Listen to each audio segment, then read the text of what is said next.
the Denver Gold. Run and shoot versus run and shoot. And good evening, everyone. I'm Jim Simpson, along with Ed Biles. Trivia question I'll ask them first, Ed. When was the first time or the other time you ever saw two professional teams without a tight end not on the field, not even on the roster? We can't remember ever. Tonight, that's the case with the run and shoot offense. But Ed Biles, there's nothing new under the sun, and what you just told me this weekend, there's nothing new under the football sun either, and I'm speaking of the run and shoot offense invented years ago. Well, most ideas come out of the high school ranks. Most of the time, it's born out of a necessity. Back in 1959, 1960, Glenn Tiger Ellison was coaching in Middletown High School in Ohio. He used the run and shoot offense.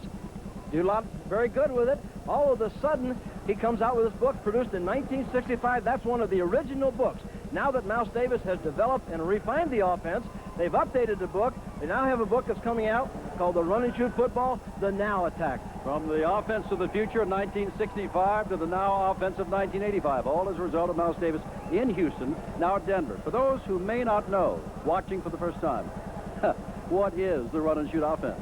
Well, it's a high-scoring, pass-oriented attack. They have 4 receivers in the game, 2 of them wide, 2 of them in the slots just outside the tackles. 1 running back who is primarily a blocker. No tight ends. The quarterback is a rollout, read-on-the-run quarterback. The big key is the reaction between the quarterback and the wide receivers. They have to read together. Very simple terms.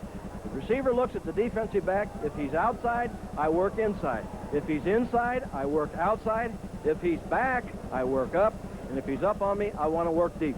I'm not being too conservative, but we've figured that we're going to see about 60 to 70 points scored tonight. I think that's what we're going to see. The run and shoot offense, both squads, first time they've ever matched up like this. They've each seen it before. Now they got to face each other similarly tonight. USFL on ESPN Monday night is brought to you by, for all those records, Jim Kelly of Houston on your left, trying to learn it, trying to do better tonight. Vince Evans of Denver.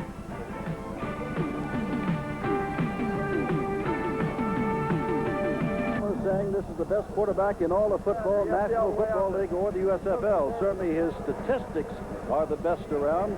Strong arm, great attitude for the game. Jack Pardee, primarily a defensive specialist, and this defense is playing much better this year. Has a good defense to go with Jim Kelly, the main man of Mouse Davis's run and shoot offense. On the other side of the field, Vince Evans, formerly the Chicago Bears and Blitz, is trying to learn this offense under Mouse Davis, who is the man who has resurrected the offense and has honed it for professional standards, and that's why there's all the excitement here tonight and in professional football. Now, the Gamblers in their first home game have won the toss and will receive. Therefore, Brian Spielman will be kicking off. And the deep man back will be Clarence Verdun, number 89, averaging nearly 25 yards per return. His longest of the year, 94 yards for a touchdown. Good crowd, always a late arriving crowd, and Ed Biles, his former coach of the Oilers, can tell in Houston, for a nighttime game, they show up 15, 20 minutes late, but they do show up. There'll be a good crowd here this evening. Should be a very vocal crowd, this being the first home game for the Gamblers, Jim. All right, Spielman, who has good leg, he handles both the punting and the kickoffs. A 3-year veteran out of Capital University in Ohio will kick off. But Dan waits for it at the 6. Dan tries to get outside, makes a good inside move, loses the football, and I believe it has been recovered by Denver, although there's no signal yet. Jumping on the ball looked like Neil Hope, number 54. And Neil Hope is getting up, and there's a big turnover.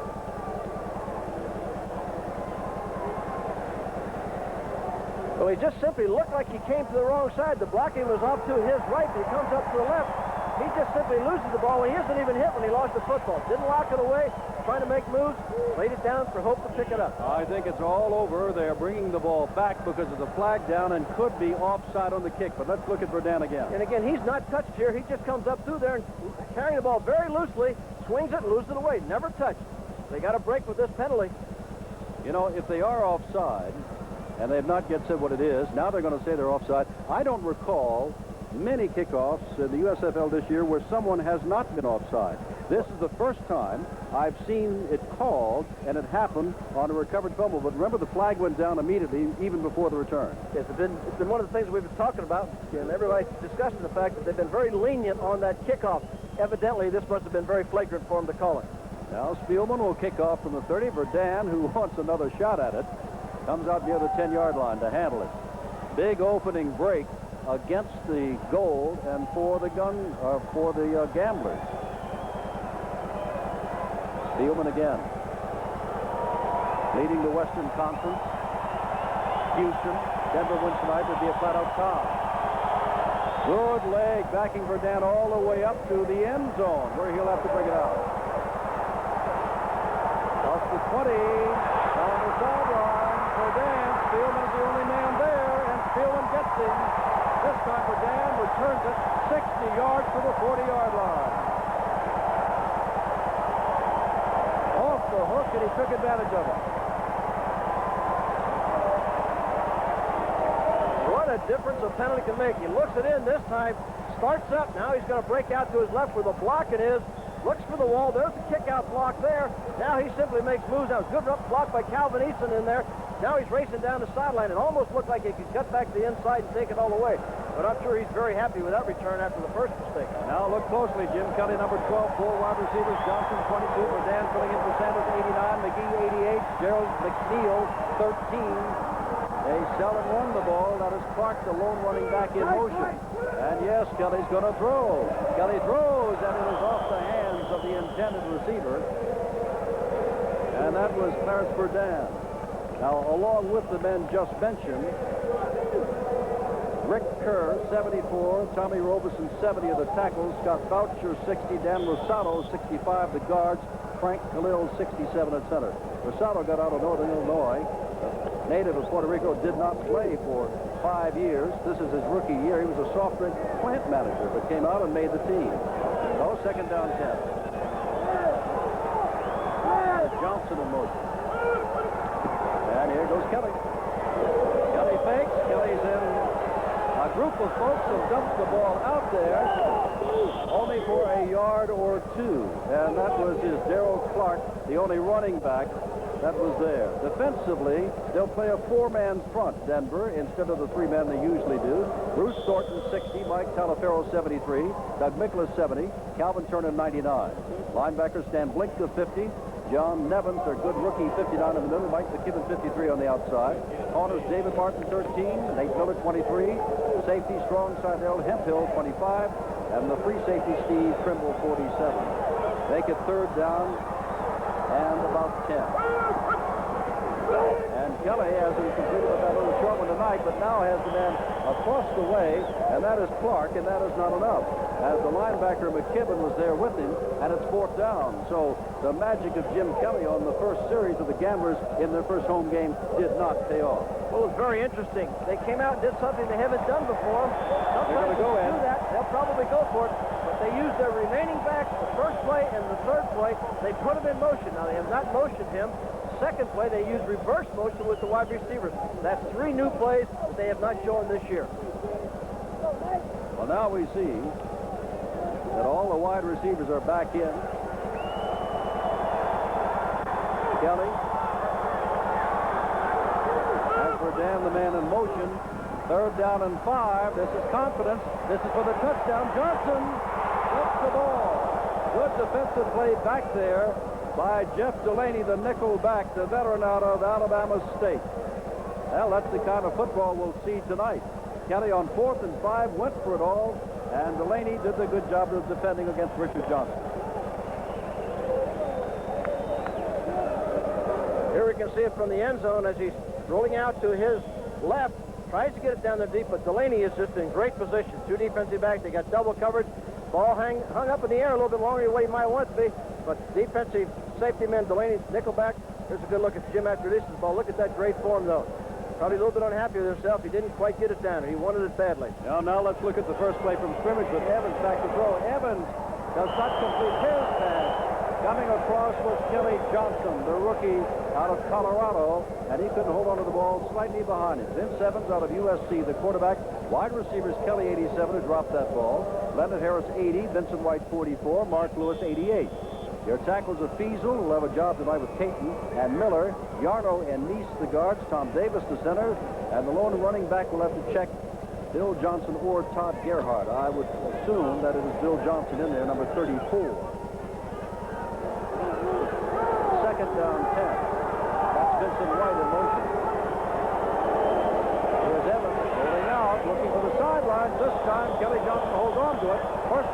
field.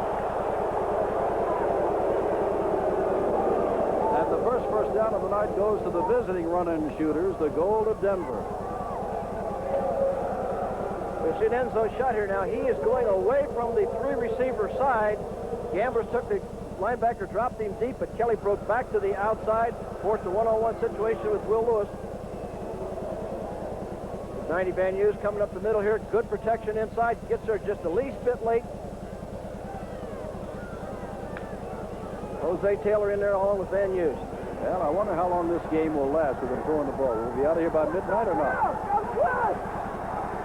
This is exciting. That's Leonard Harris in motion, and Vince Evans loves this. But the quarterback gets the throw. In trouble here, gets the ball away, and past his back, Bill Johnson, who circled out of the backfield about 3 yards downfield.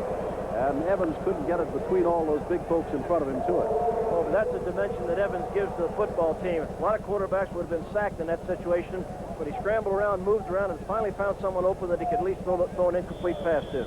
Ed, this is the game I've looked forward to since I saw it on the schedule. The two run-and-shoot offenses meeting up for the first time. And they're both a little bit nervous. You can almost see in the play right now, they're kind of looking, wondering what the other defensive coordinator is going to come up with and stuff. They'll settle down, and both teams will move the football. They know what the offense is going to do. They're just wondering about the defense.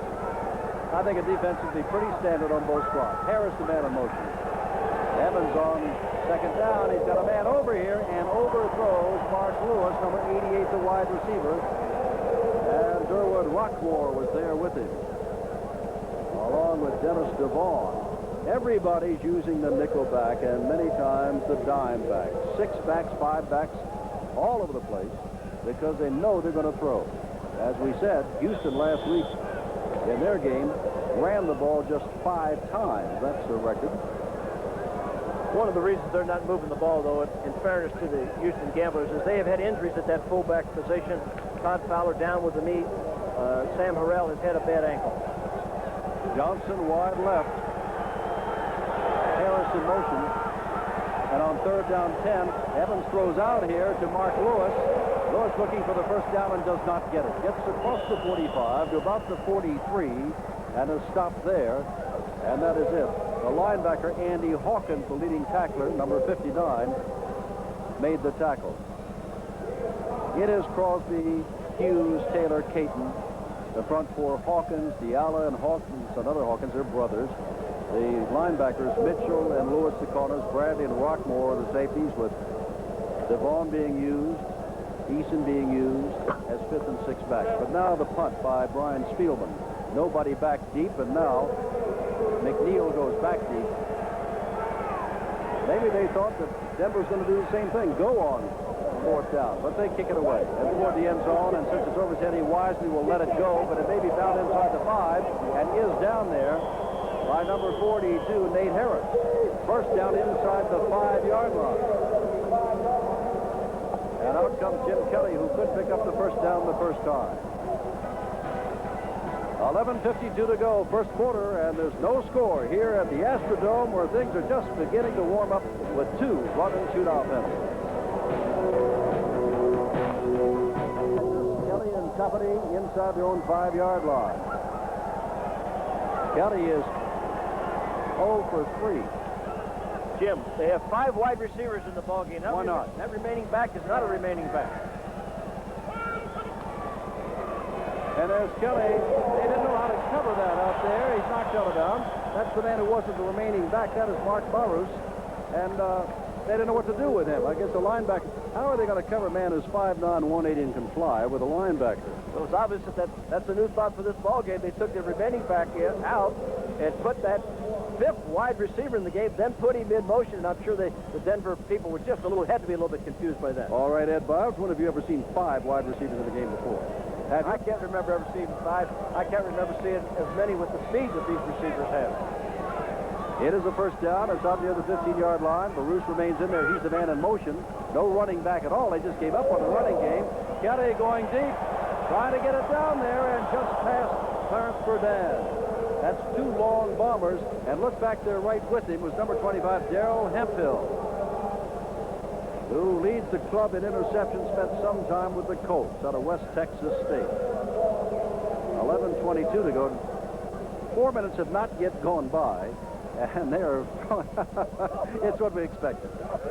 And it's going to be exciting because soon they'll be catching those balls, and soon the timing between both these quarterbacks will come together. Good coverage that time, though, by the Denver secondary. Third down with the ball just inside the 15-yard line. Isn't that something? They went for long, long passes. Now Sam Harrell has come in, and you would think he or Kelly will carry the ball the short distance they have for the first down, and that's Kelly. And he's got it easily. On a quick count, Kelly gets across the 15-yard line. Well, that's one of those plays where the line doesn't move, just the center and the quarterback know it. He took the cap, went right straight ahead. The rest of the offensive linemen didn't move. Well, the ball is on the 16-yard line. All the excitement, we've not told you that Ted Humphreys, our referee tonight, the back judge Kent Henry, Robert Walker, the head linesman, the line judge is Buddy Ojeski, umpire David Foley, the former NFL lineman, John Everett, the side judge, and the field judge is Michael Looney. And they are going to run their feet off tonight in this outfit. Wonder if they took some extra jogging. 5 again. They put Bruce back in again. Here's Kelly standing in the middle of a lot of folks, going deep again. And now men are tripping over each other. No flag because they absolutely ran into each other. Sean Potts and Steve Trimble. Potts, the receiver, Trimble, the free safety, just ran over each other. They were both looking at the ball, and they just ran into each other and fell down.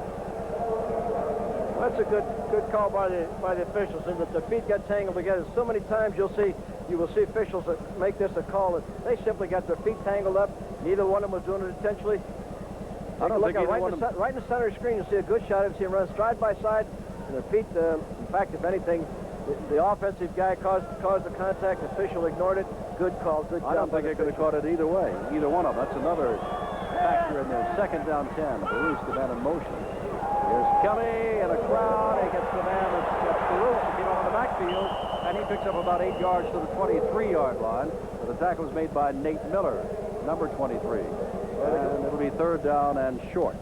They'll be a little bit unhappy when they look at this film, though, if they don't make this first down, because he had the first down, then tried to make extra yardage. Just crosses across the middle. Now he needs to straighten up and go straight upfield and make that first down. See, now he was above the line. Now he's behind it. That kept him from making the first down. That's the what line? The first down. What you call it, though? Scrimmage line. Okay. The first down marker. He was above the first down marker, wound up behind it. 9:55 to go, no score. And isn't that a surprise with all that's going into? Sean Potts now goes in motion. And looky here, Harold carries the football, and his head is almost taken off by Mike McKibben, the outside linebacker, number 53. But he's got the first down out to the 29-yard line. You see Sam Harrell here now just goes straight, takes a little break, comes straight forward up through there. The trap play called the guard to watch the face mask there. It looks like there might have been a possible face mask at the end of the play with McKibben coming in there. 53 McKibben was in. It looked like it might have been face mask. 9:15 to go. First down from the 29. First quarter. Astrodome, Houston, Texas. Jim Kelly in control, but not completing passes. Is Kelly throwing out here and has his man, and that is Gerald McNeil. And McNeil is hit down almost immediately by Nate Miller. Now it is Miller, who did a rather good job last week on a pretty good receiver up at Portland. And the week before, they like their cornerbacks. They like their defense up there at Denver. Well, it appears that they're going to try to counteract that 5 receivers by putting 6 defensive backs and just 1 linebacker in the game now. A lot of trivia questions come out of this one. Baruch, the man in motion. Kelly throws it out there, and bang. As soon as the man catches the ball, Verdun, he is put down by a couple of people. Trimble and Hemphill are there. 47 and 25, the 2 safeties. Well, I guess if you practice against the run and shoot offense because your team plays it, you know how to play a little bit better than other people. Well, the thing that they did then was they put a little bit more pressure on him.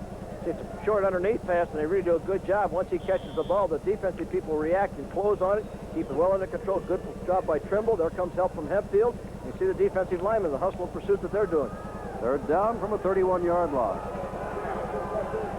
3 to the left, 1 to the right, and the 5th wide receiver in motion to the right. Kelly in the pocket, fires across the middle, and knocked away from Baruch. Good play.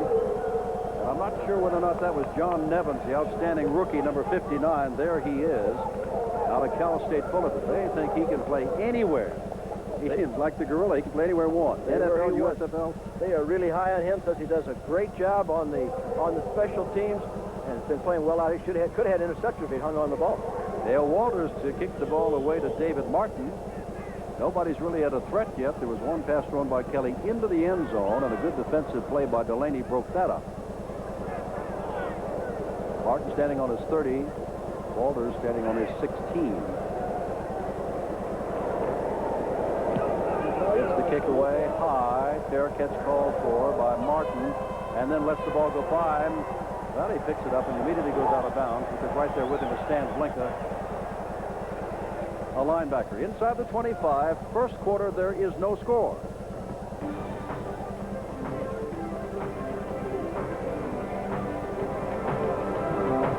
Let's see what Vince Evans can do. From the Astrodome, Houston, Texas, Jim Cincinnati Files, we begin the second quarter. ESPN Monday Night Football. Kelly back on first down. Kelly going for broke. Down the field, and it is dropped. Dropped down the field by Vince Corville. Corville had it, and he is a sprinter, great sprinter at Rice. Has 10-1 speed in the 100 meters, and he ran up to the ball and then dropped it. Look at Kelly. This ball is in the air about 65 yards. You think he doesn't have a strong arm? Look at him lay back and roll that, and Corville outruns the coverage to get there, has it in his hands with a catchable ball. I'm sure Jim's reaction was one of such that he said, "Oh, you don't get those shots that often." Look at him, look at it, look at it, look at it. Oh, why me, Lord? Well, I tell you what, he's had 14 touchdown passes already. That just would have been 15. We got a long way to go. Whoops, whoops. They almost jumped offside. No flag. Second down 10. Kelly just comes right back, and this time he feeds it out here. And this time, oh, they're getting some hits tonight. Barousse took a hit from Darrell Hemphill. And that should be the first down, and he is across the 25-yard line. Take a look at Jim Kelly now, the form that he has, the way he sets up, the way he delivers. Keeps looking around the field. Now he knows he's going backside. Look at his hand on the ball. That big hand. Just good touch to lay it in there. Watches the ball all the way. End of the play. See Barousse catch it in with a perfect strike. Watch him turn now downfield now, but he hung on the ball and made the first down. Hemphill either took himself out or was taken out. Carswell has replaced him for the moment. Hemphill being talked to on the sidelines by a trainer, I believe. First down, did they take too long? I believe. Nope, they did not. I believe the right guard was in motion. Rosada. He is the young man we told you that got out of Northern Illinois, native of Puerto Rico, who became a soft drink plant manager, then decided to play football again. And he's made the starting lineup of the Houston Gamblers, who, by the way, have won 10 straight regular season games extending back to last year. And in 16 of the last 21 regular season games, the Gamblers have scored 30 or more points. First and 15 from the 20. McNeil to the left, and Corvo to the right. And Verdun in motion. Up it out here, and paying the price is Harrell. Or maybe it's David Martin who paid the price, weighing 180, trying to knock down Harrell, who weighs 225. Either way, after about a 6-yard gain, it'll be second down and 9 from the 26. Well, I believe that Martin paid the price. Tell you what, small defensive back trying to tackle a big fullback, that really puts a lot of pressure on those shoulders, and then they got to raise those arms to get up in the coverage, and you can still see he's favoring that arm. Listed at 5'9", 180, does not look like he weighs that much, trying to move that arm around. It's the vibrations that are probably zinging up and down them.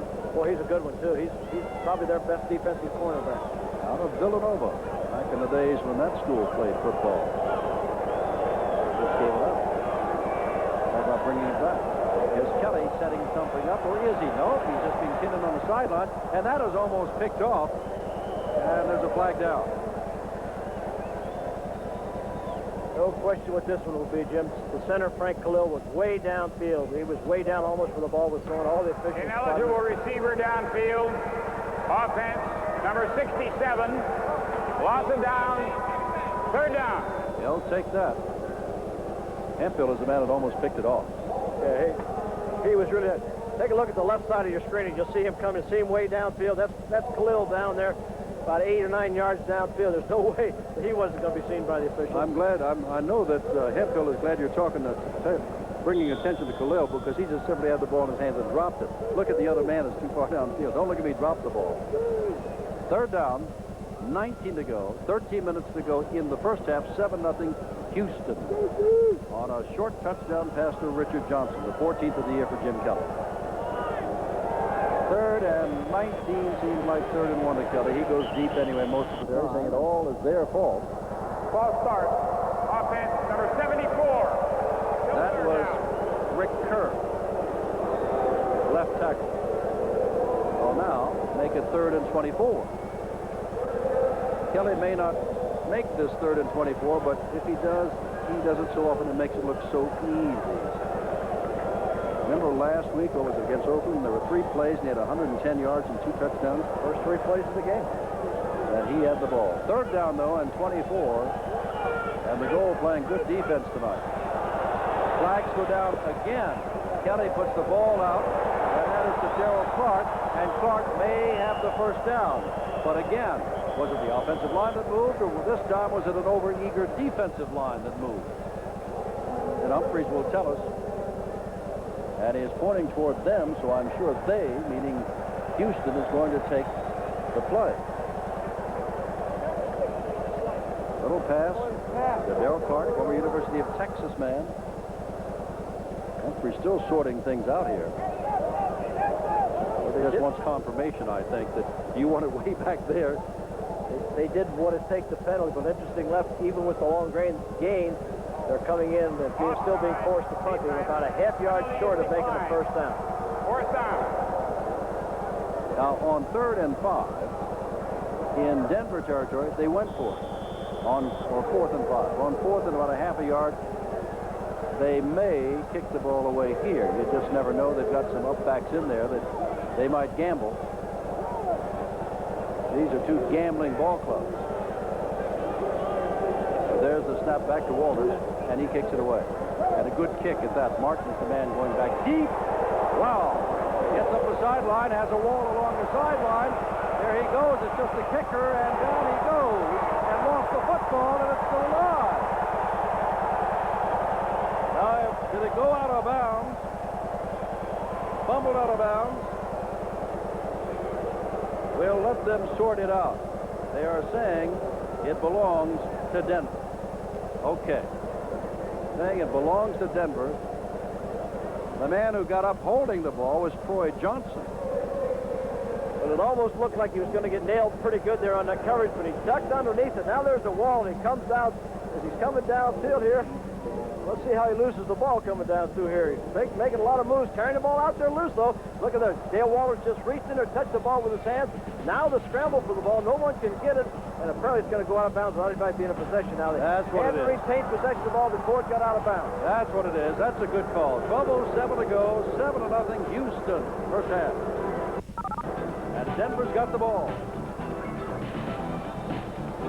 Have not produced all the scoring we thought it would by this time, but you can't say it's been dull. First down, 45-yard line of Houston. Denver's got the ball. Vincent White in motion, and Evans back to throw. Got his man on the sidelines across the way, and that's a good catch for him. That's number 82, Lonnie Turner. Check that. 88, Mark Lewis.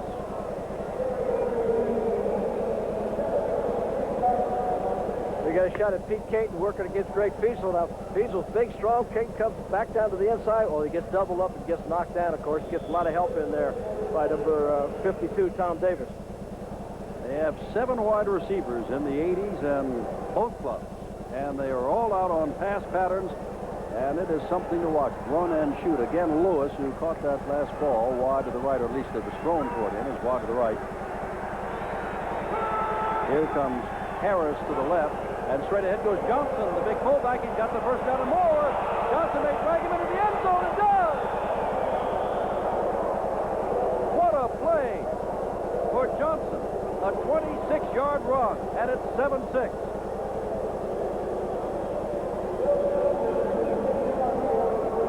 Just tricked basically power running at his best. It's a trap play. You see the guard pull across, make his man. Watch him break. There's one tackle he breaks there with Hawkins.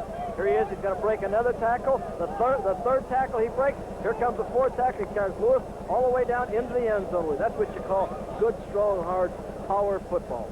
6'1", 220 out of Arkansas State. Leading ball carrier on this squad, and he has shown us some power and some speed tonight. And now Spielman will try to tie this game up. And the Gold, Ed, as you indicated earlier, have to feel good. They're now moving the football and realize they can move the football. Bad snap from center, but they get the ball away, and it is good.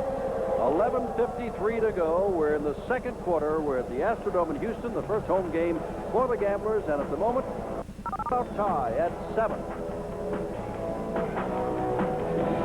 It's 7 all. There's Vince Evans. He moved his team only to be intercepted at the end of the first quarter. Now moved his team, and on the powerful running of Billy Johnson, has tied the game up at 7. And now Spielman will kick off. And Verdun is the deep man, and now they're moving them around back there, because back there with them also is Scott McGee and Calvin Eason, a defensive back. They put Eason in the middle, and it is Eason, the defensive back, who will bring it out from the end zone. Normally it is Verdun who does that. And flags fly everywhere. And Eason is making the great run back. The flags went down very early on before he broke away. Singletary and Nate Harris, number 42, brought him down. But it is a legal block way back downfield. Receiving team number 68. First down. Okay, that means that Lloyd Lewis draws the penalty. And the Gamblers move back. Billy Johnson, as we just said, at this end of the field just looks super fast and powerful. Well, here again we see the touchdown from the ground level, Jim. Now picture yourself a 175, 80-pound defensive back having to try to tackle a 220-pounder. Now watch him lift those legs up. See the high leg drive down there? Now that means that if you're 175, you've got to put your head and shoulder into that. It's not a lot of fun. The ball is inside the 8-yard line in this 7-all ball game. And again, Jim Kelly, as has Vince Evans on an occasion, starting deep in their own territory. He does have Darrell Clark in there as a running back, and he puts Verdun in motion to the left. Kelly from his own end zone. Look at that arm. Look at that arm. To Verdun. Trimble just couldn't hang in there. First down. Out near the 45-yard line.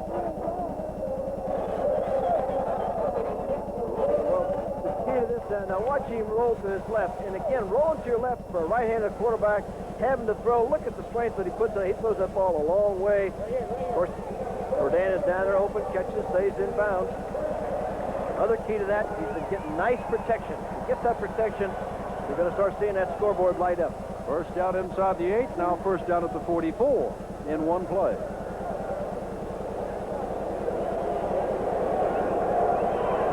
Johnson, who caught a touchdown pass in motion. Kelly, throwing as he does all the time, has the time across the middle and leads his man just a little bit too much. That was Richard Johnson. And Craig Walls, a linebacker, was trying to cover him. Now, that is a difficult assignment, but that's what you face when you face a run-and-shoot offense. That's exactly right. With all that speed in there, with the speed of those 4 receivers, that's what they look for, the so-called mismatch. And Craig Walls did an outstanding job of running with him. We said we might be here till midnight, Ed, Central Time. This ball game is now about an hour old, and we have better than 11 minutes to go in the half. Well, it's really interesting watching both teams now trying to feel each other out, try to start making adjustments, and I think you'll see them continually begin moving the ball a bit more. Second down, 10. Kelly stands right in there this time. He's right on the button, and that is Joe McNeil. McNeil, first down, dragged down by Nate Miller, but not until he gets to the 25-yard line.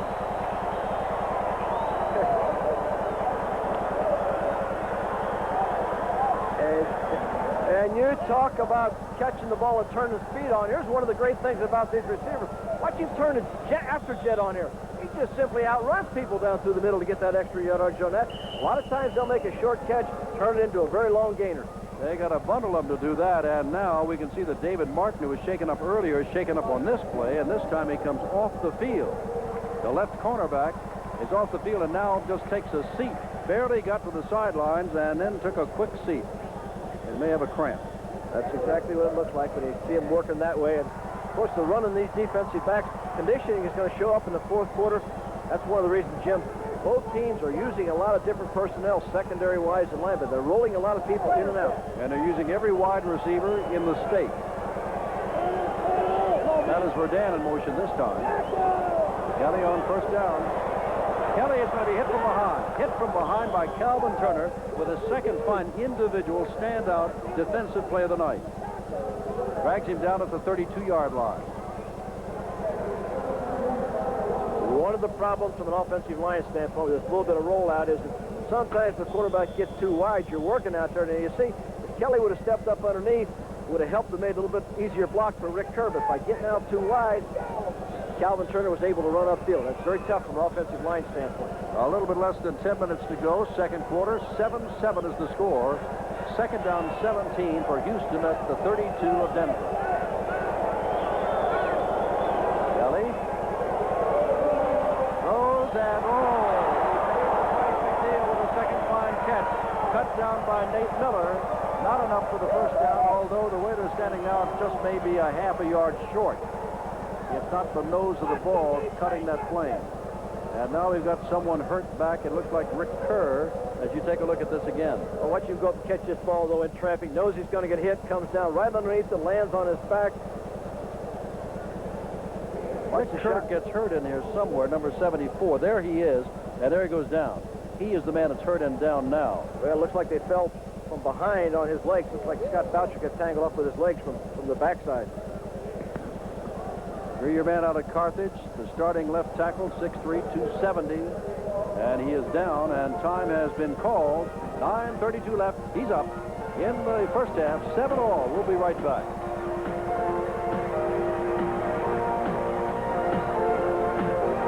When this football game comes out, I don't know how, but somehow we're going to do it. And let's go out and play. That's what I say. We all get paid when we play. Don't we? Do we get paid to play? Yes. Will we play for nothing? No. You're wrong.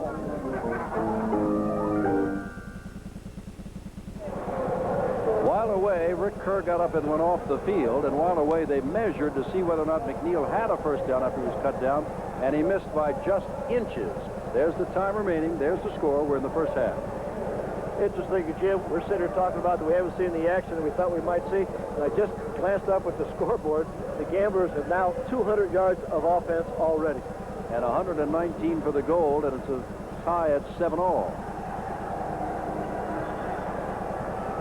Jim Kelly, look at the times. Now, 4.6 is about average speed for a player in the secondary, right? Or in the NFL for Four speed is back, 4.6, 4.65 is average but speed. look at everybody at 4.3. There are two teams in football that have that many speed receivers on them. McGee to the left, and the fans are starting to wave, and they're up on their feet as Johnson comes in motion on third and short. Clark with the ball. He's got the first down. Flag goes down, and instead of a touchdown, it may come back and be a touchdown. Everybody is thrilled, meaning the Denver squad. They're waving it off. And instead of 3.5 yards, they're going to go back 10 yards, I'm sure. So erase that touchdown, we believe, by Darrell Clark. Number 71. And again, that went down just as Clark passed the line of scrimmage. Not a delayed flag at all. Interesting enough, the replacement for Rick Kerr, Rob Taylor, was in there at the left tackle. The first play is in there. They break it. He's called for holding. Take a look at the left side of your screen. Number 71 was called for the hold. There he comes down to the inside. Working with him, working with him, working with him. That's a takedown. That's 3 points. Well, looked like Nevins did a pretty good job of taking him down, but I think Nevins may have sold Dave Foley a little bit shot there. So many people today, Ed, are more sophisticated about their offensive line play. But look at that little thing. The injury, not debilitating, we don't think, for Kerr. Take him out for a play.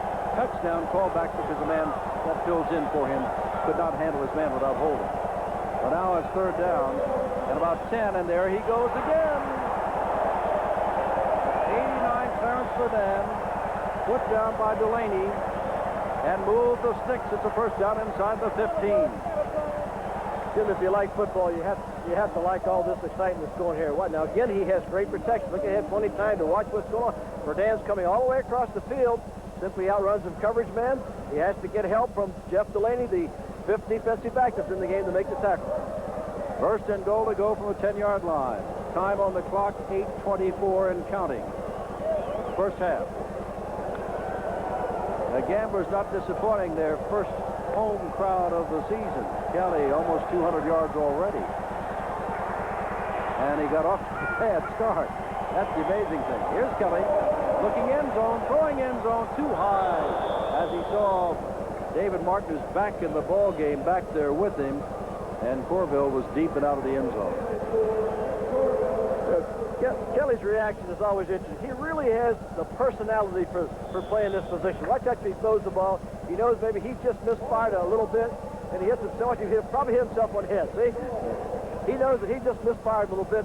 He's getting warmed up, though, Jim. He's going to move the ball. Well, as you know, Ed, he never gets down on himself. He'll come back and do it again, and that's just the kind of confidence that Vince Evans is trying to manufacture in his brand-new run-and-shoot offense that he's running from Mouse Davis. 7-all. Kelly can run if he wants, but he dumps it and to no one. He was looking for Richard Johnson at the goal line and overthrew him. And so now it's going to be third down. And again, 1-2 more defensive backs come in. Another lineman comes in for Denver. They take out 2 linebackers and Bruce Thornton. Look at this. 197. That everybody's about 268 passing yards we've seen so far. McNeil wide to the left. Dan in motion. McGee on the right side. Kelly, look out. Gets the ball down to his running back, who just gets inside the 10-yard line. That's to Johnson. He's used this a few times. Yeah, this is the run-and-shoot version of the old shuffle pass where he comes to the sprin's right. See that? The lateral forward there. It's called a forward pass. If he drops it, it's just an incomplete pass. He did the same kind of thing to his running back at the other end of the field. But now it is fourth down. It did not work, and so Tony Fritsch is in. And Fritsch is 2 for 3. All of his kicks have come between the 30 and 39. This is the first one that he has had of only 27 yards. This short this year. To break the tie, Myers to hold, 27 yards out. He's got it. He has broken the tie. 7:08 to go. Houston leads on the 27-yard field goal by Tony Fritsch. The score is 10-7. Houston leads Denver. Back to the Astrodome for the kickoff after these messages. ESPN, Mary Lou Retton, and the McDonald's Gymnastics Classic. Daggett will be there. World Cup skiing from Waterville Valley. Quite a night with a great Olympic flavor. Dale Walters, who had difficulty kicking off last time, will try it the other way now. Lonnie Turner's the deepest man. Caleb is up. And this will be in the center of the field at least. And it is fielded down there by Lonnie Turner. He's got some speed, but not much room to work with. But Vince Evans will have good field position at about the 29-yard line with 6 minutes and 59 seconds to go in the first half. Turner only 5'7". Here's a scoring drive. 9 plays, 82 yards, a little over 4 minutes. But the big play was from first down inside the 8, and they got the ball to the 45 in just one fell swoop. But they couldn't take it in as Kelly overthrew his man in the end zone. Then the shovel pass to Johnson did not work. Vincent White is the man in motion.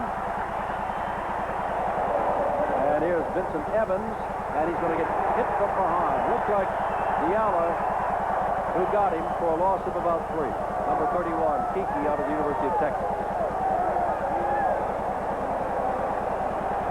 I wonder there, Ed Biles, if the crowd and the noise confused them or whether just darn good defensive play, because they seem very tentative, even on the snap of the ball. One of the things about fans indoors, when they start that wave, they can make a lot of sounds. If you're trying to do an audible at the line of scrimmage, it's very difficult for those wide receivers to hear them. How did you communicate when you were coaching the Oilers on the sidelines when something like this was going on? Well, you have hand signals to call things into it, and it's up to the people out there to relay it. Linebackers have to relay things out to the defensive backs. Harris in motion on 2nd and 11. There's the handoff, and that's the touchdown maker, Johnson, and they're leveling him. Andy Hawkins, number 59, was the man who was right there, leading the crew. And Johnson has his shortest run of the night, just a couple of yards. 3rd down, and the wave goes on. 6:18 left in the half. As we said earlier, both clubs confident of scoring a lot of points tonight. You see, got a Miles Davis there now. He's shouting in Vince Evans, trying to read his lips instead of sending him in with one of the other receivers. 3rd down, 8 to go. Mark Lewis wide to the left. Kelly Johnson to the left. Vincent White in motion. And they're going in as long as they've got the ball. Throwing deep here. And that ball is just beyond Kelly Johnson. Right with him was number 21, Adrian Simpson. And they'll kick it away. And I do believe that the fans have an idea of how to discombobulate Vince Evans. Get that wave going anytime they come to the line of scrimmage. Good look at the whole secondary here now. You see running stride for stride. You see the other people coming across trying to give him help on the play. Adrian Simpson, runless, just didn't quite get the ball out there by another foot, and he might have had a completion. Now it is 4th and long, and Brian Spielman will have to kick the ball away. 10-7 the score, 6:11 to go in the first half. Jim, don't you think if they line up with Evans in there like this, that only tripped his legs? Gerald McNeil trying to get to the outside. He gets back a little ways, but well played as they string it outside, and a flag goes down outside. And they're battling over there. We can see Neil Holt in on it, number 54, Denver. Did not see with whom he was discussing things. There's Kiki Diala, and there's Brian Spielman, who kicks the ball. And a flag is down on the far side. And it's liable to be that they roughed up McNeil after he got out of bounds with a late hit, which would give Houston a lot of added territory. Foul, unnecessary roughness, late hit out of bounds, defense number 56. Okay. 1st down. They called it on Terry Urban. If we can catch it at the end of the play, McNeil coming up downfield. Now he's out of bounds now. Well, once he goes beyond that white restraining line, it's a long way. ESPN, 1st down the Gamblers. They lead 10-7 on the 41-yard line of Denver. Kelly back to throw again, and right across the middle. That's the favorite pattern for Richard Johnson. He's got a 1st down at the 24-yard line. And again, Delaney was putting a little to him there along with Craig Wall. You know, there was a lot of controversy when Miles Davis tried to leave Houston and go up to Denver. And to talk to the players and the coaches, normally said nothing to it. The players are here to play the game. Maybe that is so, but something else is going on out there if that's not the reason. You don't really believe that. All that cool talk we were getting, Jim. You had too much experience to believe that. That's right. From the 24-yard line.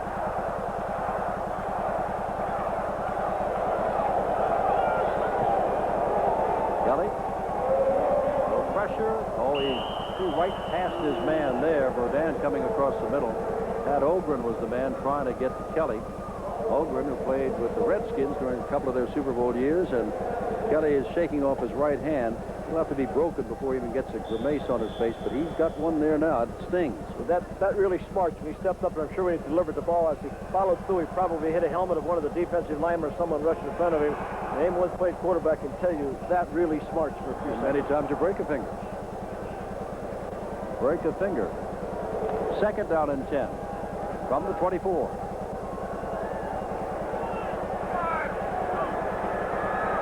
Johnson's having a good night. He's in motion now. Kelly fakes, puts it out there, and the ball is up for grabs and just bounding around. And I guess they were trying to get the ball quickly to Johnson. There were so many men down on the carpet, and the ball went down, too. I'm not quite sure. Well, he was faking a screen to Clark to his right. He wanted to fake that screen and then come back and throw a screen to Johnson on the other side. Of course, Denver has looked at some of these plays using the run and shoot, and they reacted and played the opposite screen perfectly. 3rd down and 10, less than 5 minutes to go in the first half.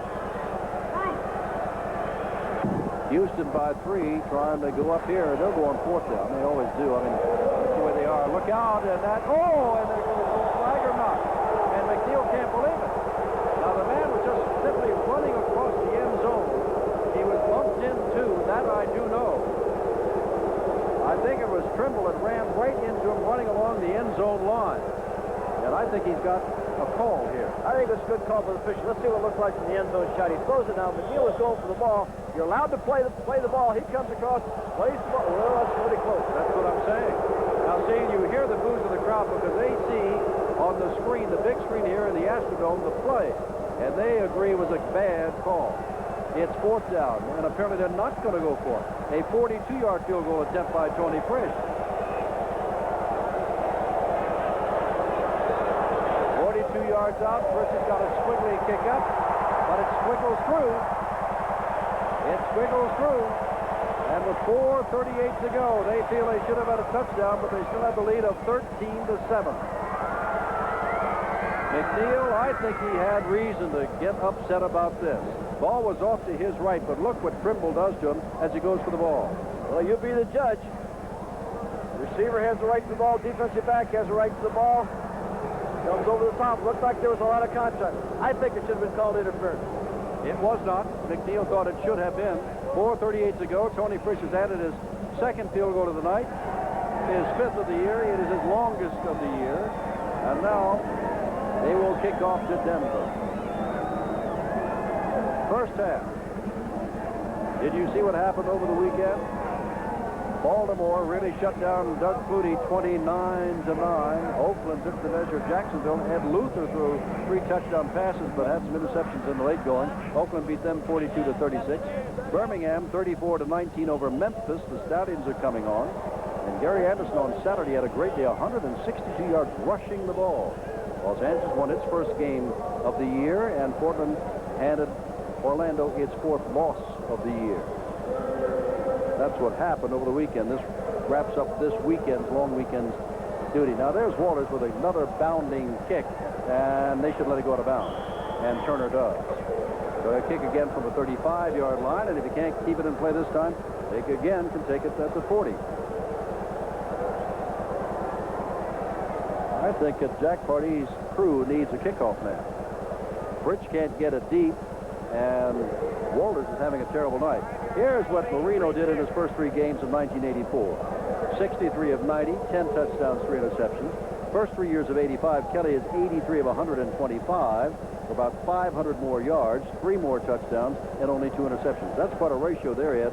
13 TDs and only 2 interceptions. Make it now 14 touchdown passes and only 2 interceptions. Well, that's a tremendous ratio by both those quarterbacks. Whenever you have that many more touchdowns versus your interceptions, most good quarterbacks will wind up with almost a 50% in touchdowns and interceptions.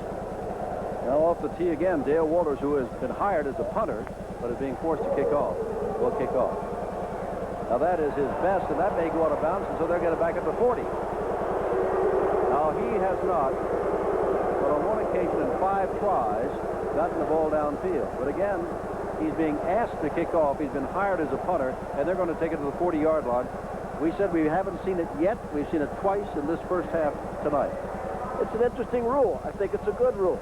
I think it helps speed up the game rather than keep penalizing people, keep it going on.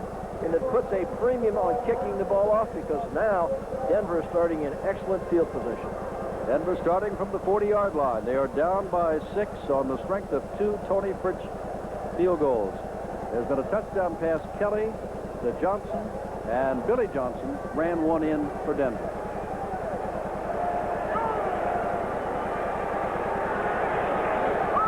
Harris, the man in motion. Evans, good protection, gets the ball off, and a good catch over here by number 82, Lonnie Turner. Check that, 87, Kelly Johnson. Tell you what, I'm having a difficult time. When they turn in and the whole Denver bench is standing on the sidelines and they run into the sideline, I'm trying to figure out 82, 87, 88, 89. Who is it? In that case, it's Kelly Johnson. Too many receivers in the game, Jim. Oh, they're doing a good job right now. June Jones and Mouse Davis are trying to adjust during the game for what the Gamblers are attempting to do defensively. They're really beginning to isolate those wide receivers. Only the offensive line, or defensive line rather, of Denver is sitting down. Everybody else is standing up on the sideline. They give the ball to Johnson again. He's got some power, and he took a big hit from Andy Hawkins as he got through the line of scrimmage. But he gets about an 8-yard gain, second down, and maybe 3, but perhaps only 2. Watch this hit by Hawkins. Well, there's initial good block. This is that sprint out draw. Now, there's good initial blocking in there. Hawkins comes down and makes a tackle. Watch Jose Taylor come across 93 and put that hit on his face right at the end of the play. Second down and short. Let's call it 3 from the 37-yard line.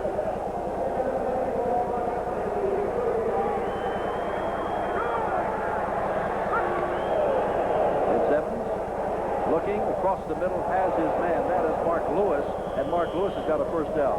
And now, for the first time in their history, Houston finds the run-and-shoot offense difficult to defend. It is usually the Gamblers are handing it out. Tonight, they're getting a dose of their own medicine.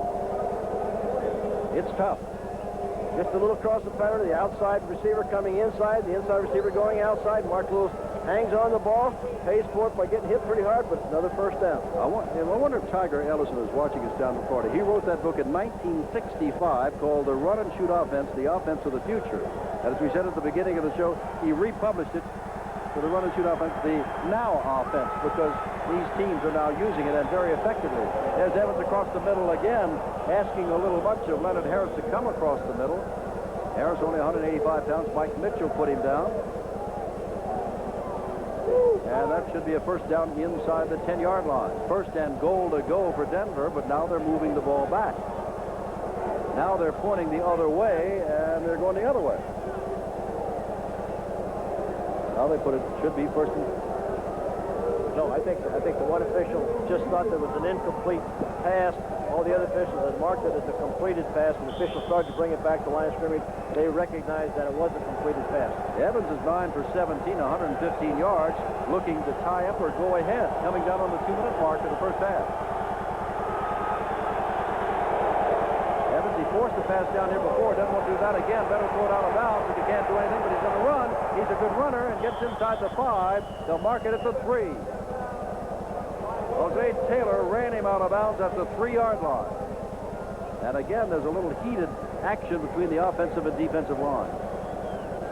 Well, the thing is, great athletes you're looking at here. Now, this offense is suited for business. Watch him scramble, turn it on. He turns a broken play into a 4 or 5-yard gain, going down that sideline, almost got it all the way in the end zone. Ed, we were talking about how Pete Caton, remarkably quick, the good defensive end of Houston, would do against Big Greg Fiesel, listed at 285 and weighs over 300. I don't know how he's doing. He hasn't sacked yet, but we just saw a little activity between the two after the play was over. Well, I think they're playing both their defensive ends a little bit in the soft position and trying to let the tackle do all the movement. Second down, goal to go. And now, what happened? All times. There's still 5 seconds on the clock, so they had to be moving the offensive line again. And that's what it is. Second and goal to go from the 3, and that takes it back to the 8. And let me follow up what I said, Jim. The Gamblers' defensive ends are trying to play a little bit soft, looking for the screens, looking for the draws, and the running plays. They're trying to take those 2 inside tackles and do a lot of movement with them. And I'm sure Caton might be a little frustrated with this type of thinking. Denver's third penalty, 25 yards.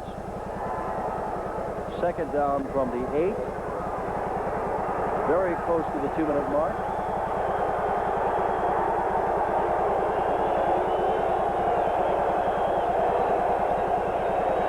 Evans, in pressure, throws. The ball is up in the end. Caught by number 88, Mark Lewis. But off the hands of a defender, I think it was Rushmore, number 38, and into the hands, and you'll take him any way you can get him. It's a tie game. Any way you can get him. There's always a little bit of luck involved in football. This was a pass that could have been intercepted by Rushmore. Bounces off his fingertips right there. He's got it in his hands, bounces off his fingertips into the receiver, in the end zone for 7 points. With 1:58 to go, Spielman will try to put Denver ahead for the first time, And, of course, Houston will get the ball one more time at least with less than 2 minutes to go. It is 13-all at the moment.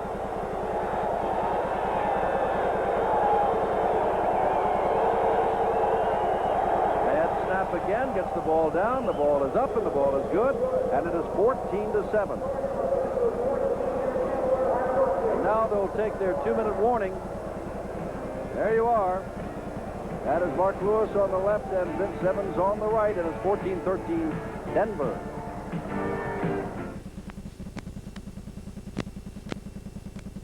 To go. Evans has thrown for 123. Kelly, who had 200 yards not so long ago, has a total of 214. As Tom Mees told you, he'll be back at halftime with that minute and halftime report, so stay tuned with us for all USFL action and Tom's minute and halftime. You're looking at me. What do you want to say? No, I was just looking at the, look at the excitement of what's going on and the way this game is going to build into a tremendous second half. Spielman kicks off, and Verdun is circling under it. Nope, he'll let the man on the other side, and that'll be Calvin Eason take the ball. And Eason has a great run back, only to have a holding penalty called against him. Gets out to the 29-yard line. Well, let's see what happened with Evans with a little help from Rockmore. Well, it's a ground level shot. You see him rolling out to his right. And of course, the luck of the bounce once in a while helps. He delivers it hard. Rockmore should have had an interception right there. Bounced off his hands into Lewis's hands for the touchdown. Is that what they call manna from above? That's what you call a great break. Oh. It is 14-13, 1:53 to go. Offside on the kickoff. Re-kicked after and they're going to kick it again. Okay, this is interesting. They got the ball nearly at the 30-yard line. Spielman has got a much better leg, obviously, than has Walters as far as kicking off is concerned. Let's see, remembering they would have had the ball almost at the 30. They take the 5-yard penalty, and let's just see what happens here. Here's your scoring drive, 240, 60 yards with the final 8 yards from Lewis to Evans, or Evans from Lewis. The gamblers thinking on that, Jim, I would feel simply is that they have had great returns from their kickoff people. Again, they have that speed back there. This gives them another opportunity, the possibility of making a long breakaway kickoff. Verdun has taken 194 yards for a score already this year. And he is setting himself up at about the 8-yard line. Spielman wants his leg this time. Lots of it. Shows you don't have to come from a big school, Capital University in Ohio. Oh, there, it's driving him back, and he touched the ball, and it'll go out of the end zone, so they lost 8 yards on the play. Went from the 28 back to the 20. That's a gamble by the gamblers that did not pay off. Exactly right, because Spielman really put a good leg into it. Well, first down from the 20-yard line, and Jim Kelly, last minute, talked by his offensive coordinator, and here he comes. In all of the talking that we've done in this 14-13 game, Los Angeles defensed Houston very well for 3 quarters, and then the wheels came off in the last 10 minutes of the first game. No one else has come close to defensing Houston as well as Denver has in this first half so far tonight.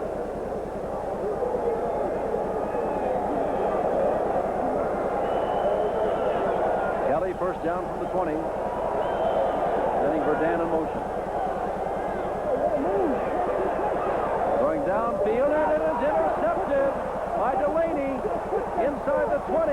Delaney puts his shoulder down and goes out of bounds, and with 1:42 to go, there's the turnover. Only the 3rd interception all year by Kelly, who has 14 touchdown passes, and it's first down inside the 20-yard line at the 16. Delaney just really sat back there, made a good move, break on the ball, stepped up in front of Johnson and caught it. Of course, now he gets as much yards as he can running the ball, looking to get out of bounds as he gets over here. They're going to wind up with great field position and opportunity to put more points in. Take a look at the secondary now. See him in some combination coverages over there. Sitting back in a lot of zone, though. He really threw into a lot of trouble. Delaney was there. Linebacker was there. Here's where Evans wants to be cool. He's got all the time in the world and an outstanding field goal kicker, so he gives it to Billy Johnson. Johnson's got the speed to get outside, and does. Johnson down inside the 5-yard line and has a first and goal to go. Billy Johnson. Andy Hawkins wrestled with him, but Johnson got the first down. First and goal to go, 1:34 to go. And Kelly had better get it cranked up in the second half because Vince Evans and company have found the handle. Funny how they said today, we use the run more and know when to use it more, meaning that's what Denver was saying. Really mixing the ground game up and mixing in with the passing game. They've got the gamblers off balance. Mark Lewis, who's caught the touchdown pass from Evans wide to the right. Vincent White in motion. Evans, he can't get rid of it, throw it out of bounds. He's not going to throw it out of bounds and drop the ball, but they say his arm was in motion. I cannot believe it. He just didn't wing the ball into the upper seats. It's always amazing, Jimmy. As a coach, you go crazy with that. You stand aside, they throw it away, throw it away, throw it away. For some reason, they just occasionally don't put that ball away. First down at the 3-yard line, and he held on to the ball. At the last moment, he tried to get rid of it. Well, it was supposed to be a quick pass. Now he comes off the quick pass, still looking downfield to get rid of the ball. There's no one open. Rather than evidently risk throwing it away, he just eats the ball. The ball went out of his hands after going out of bounds. Well, the ball is on the 15-yard line, still within touchdown range, still within field goal range, but what a great opportunity.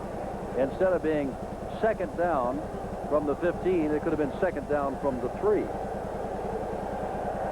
Now, this is what is happening. Houston is 3-0. If Denver does pull off this upset tonight, and they are underdogs by better than 2 touchdowns, each would be 3-1.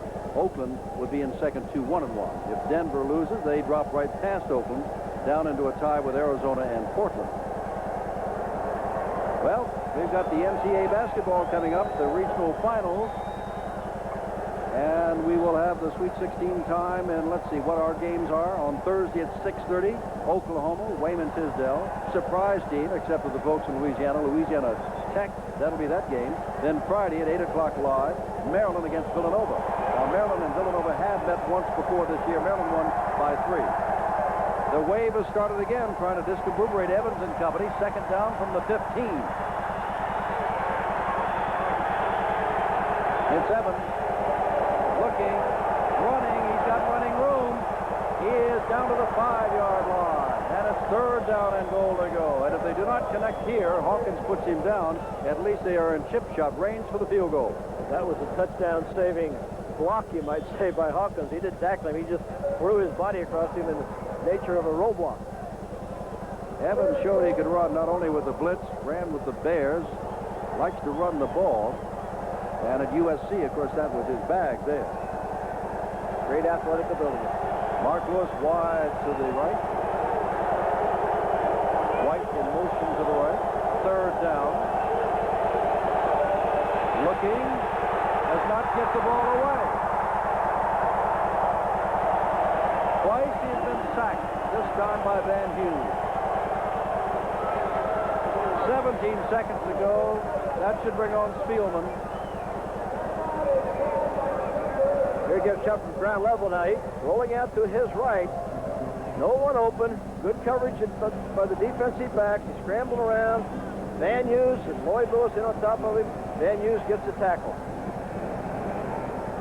The Denver offense walking despondently off the field, taking off their helmets. They had a first down at the 3-yard line, and now they're going to get a field goal, they hope, with the line of scrimmage at the 13-yard line, as Evans has been sacked 3 times tonight. One thing about the sacks, though, Mouse Davis really doesn't get too concerned about the sacks, because he feels that's just the same as like a loss on a running play. This was a big defensive series by the Gamblers' defense, holding this to a field goal attempt. Spielman is 0 for 1 in a 30 to 39-yard range, and this will be 31 yards. They come away with nothing, a big victory for Houston. 31 yards out, Spielman gets the ball up, and it is no good. They come away with nothing. Incredible. Jim, one interesting thing there. He was kicking off of the dirt. He was not kicking off of the AstroTurf, and that is a different approach that the kicker has to take. That's that pitcher's mound area, and sometimes you slide when you do that. I agree. That's why he missed, but let's watch it. But the big thing is that they didn't get any points when the first down to the 3. Take a look at it now. Watch him plant that front left foot there.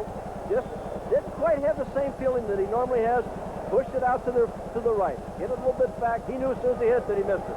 Now it's 14-13 Denver, but remember, Evans forced the ball into crowded coverage at the goal line in the first quarter. At the end of that, and now here has been sacked twice, and they come away with nothing after an interception, led to a first down at the 3. Now Kelly will try to stun him if he can, handing the ball to Clark, and Clark's going to run it out. Apparently they just want to get out of here rather than put the ball up in the air and have something bad happen again. 3-2, they're just glad to get, everybody's glad to get out of here. The half is over after better than an hour and a half of excitement, but not that many points. Denver has the lead 14-13. And remember, the Men in Halftime Report is coming up in just a moment with Tom Mees, and then we'll be back with the second half of this game. Again, Denver 14, Houston 13. 1 minute. Come back. Brought to you by Aftershave Skin Conditioner by Bennett. Sunday afternoon, Oakland Coliseum, Jacksonville Bulls, Oakland Invaders. Big day for the Invaders. Bobby Hebert, quarterback. Hebert to Anthony Carter, touchdown. 7-0 Invaders early on. Second quarter of play. It's Bobby Hebert again, this time hooking up with a little Gordon Banks. 39 yards and a touchdown. Invaders led Jacksonville 14-6. This game marked the debut in Jacksonville of quarterback Ed Luther coming over from the NFL. Here he connects with Alton Alexis for a 26-yard score. At that point, Jacksonville had an 8-point lead, but Hebert led the comeback of the Invaders. This 3-yard TD toss to Doug Cousin was Hebert's 4th on the day, and Oakland came back for a come-from-behind 42-36 victory to go 2-1-1 on the season. Saturday night, the Orlando Renegades and Portland Breakers in Portland in a wild one. Matt Robinson's first start with the Breakers. Second quarter, 35-yard TD pass to Dwight Beverly. PAT no good, but the Breakers led it 6-0. The real star for Portland, Buford Jordan, the running back, taking up for the injured Marcus Dupree, picks up 22 of his 175 yards rushing on the night. That led to a field goal, 15-3 Breakers. On the ensuing kickoff, though, Orlando's Jerry Parrish fields it at the 6, heads for the sideline, and guess what? Nobody's going to stop him. 94-yard return for a touchdown. And Orlando is within striking distance at 15-10. Now, moving on to early action in the fourth quarter. It's that man again for Portland, Buford Jordan. This time he goes 25 yards for a touchdown. 2-point conversion good. Portland led it 23-10, but with 15 seconds left of the game, Portland has only a 6-point lead. They had punt. Victor Jackson fields the punt for Orlando, changes direction, loses the ball, has it bounce right back in his hands, and it looks like he's going to score to give Orlando a miraculous victory. But here comes Robert Pennywell out of nowhere, making the game-saving tackle as the final gun went off. Hey, hustle, buddy. I thought for sure I was going. I just had one man to beat, but I just come out on defense, so I was a little tired. I should have scored and won the game. That's my fault. Well, Dick Corey was right when he said great hustle to Robert Pennywell. That hustle gave Portland a victory over Orlando, 23-17. Also, Saturday night in the L.A. Coliseum, well, Pom Pom Mom was there urging on the L.A. Express. Early on, though, was the L.A. defense all over San Antonio. Andy Mellentry, the linebacker, intercepting Fred Mortensen, starting in place of Rick Neuheisel, and he returns it 30 yards to the San Antonio 10. That led to an L.A. touchdown. Second quarter, Mel Gray leads directly to a touchdown with his 25-yard TD romp, 14-0 the Express. By late in the third quarter, the route was on as the Express getting rid of a lot of frustration. They were 0-3 coming in. They win it 38-7. Winning this way, it's almost like, you look back at the 3 games you're going, geez, if, we're 4-0, but now we're finally in the win column and we can start working our way back to where we think we should be. And that's, one of the better teams in the league. Look out for the West. They have their first win. They may be ready to go on a roll. They beat San Antonio. Down the clock, Eastern. And San Antonio comes to town. And, of course, it's here on ESPN. 4:44 to go. Dale Walters to kick off. Denver leads by a point. And you keep waiting for the bomb to go off on one side or the other. Somebody's got to get hot.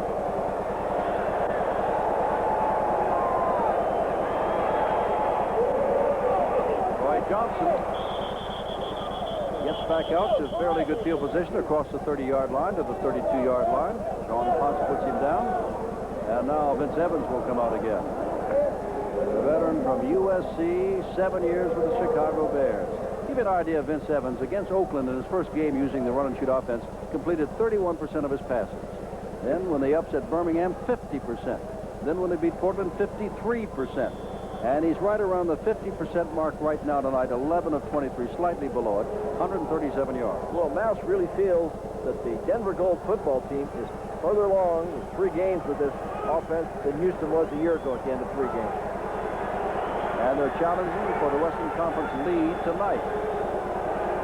Evans throws, has a man open on the far side, and it was almost picked off instead. He was aiming for Mark Lewis, and it looked as though Mike Mitchell, nope, that's Dennis DeVaughn coming back. He almost picked it off. Former Philadelphia Eagle. Well, he really had to throw that ball away. Here we see the end of DeVaughn was in good position with him. He had to throw the ball a long way. Gives that defensive back the opportunity to cover a lot of ground closing. Second down from the 32-yard line. Well, we haven't seen the fireworks. We've seen a lot of yardage, a lot of exciting plays. 17-16 the score. The game is still on the field with a lot of time left.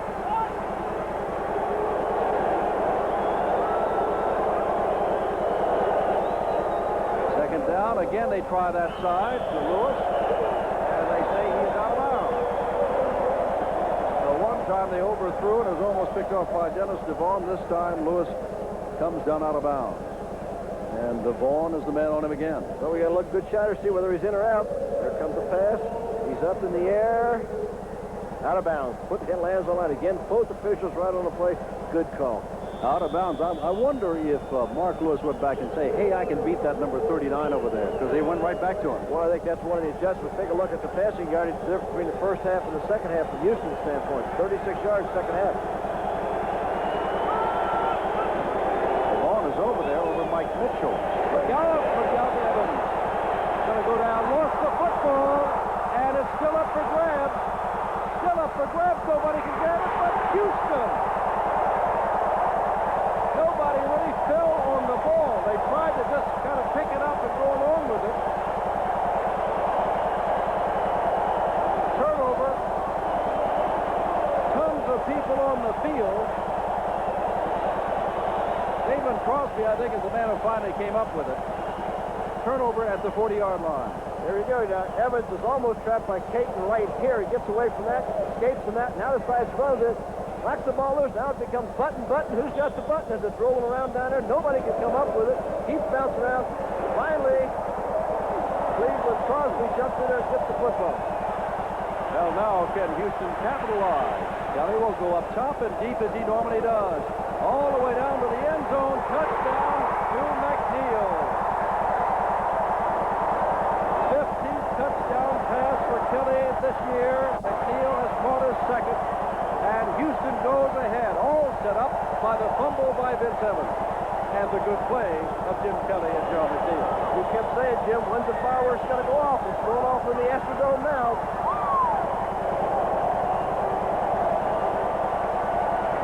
Outstanding throw. And McNeil had his man beat by a ton.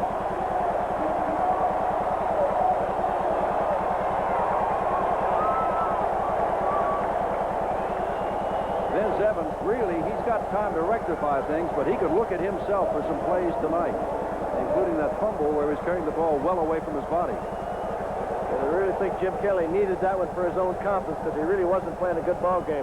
He might get cranked up now.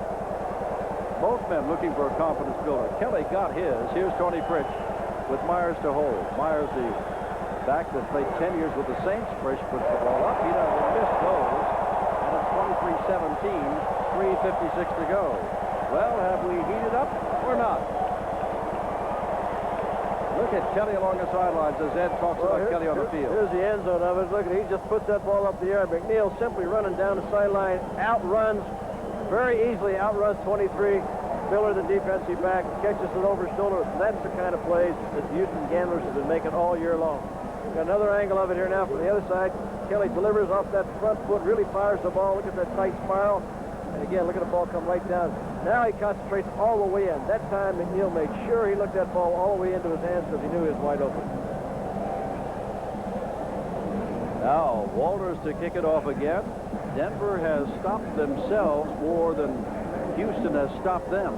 3 times, remember, inside the 15. Out of 3 times with the first down, that came away 3 points. And then Evans fumbling out here to give them the ball at the 40-yard line and allow them to set up that 40-yard touchdown pass to McNeil on the first play after the fumble recovery by Cleveland Crosby. Well, that's McNeil, the shot we saw on the sideline there. He lists himself as 140 pounds, but I bet he doesn't weigh 140 pounds. communication majors, and he does love to talk to the press. Might be up here one day. Has that yourself. No, he has that ability. He really does. I got some good news for you. He's only 22. He'll play a long while. Ball is kicking off much better in this half. And there's a little confusion there. But it is picked up by Caleb. And Caleb goes down to the 15-yard line. Now, Kelly is talking along the sidelines, but that's not the story. The story, as you look at his stats, is on the field right now where Vince Evans comes out and tries to do the same kind of thing. Hi, Jim. You think he knows that camera's there? Well, he's talking to John Jenkins, the offensive coordinator. Of course, we see Vince Evans with his statistics. Jim, of course, better statistics, but Evans' football team is in the game. They're only 6 points down. Touchdown, they go ahead. Oh, we've got 18 minutes and 39 seconds to go in the game.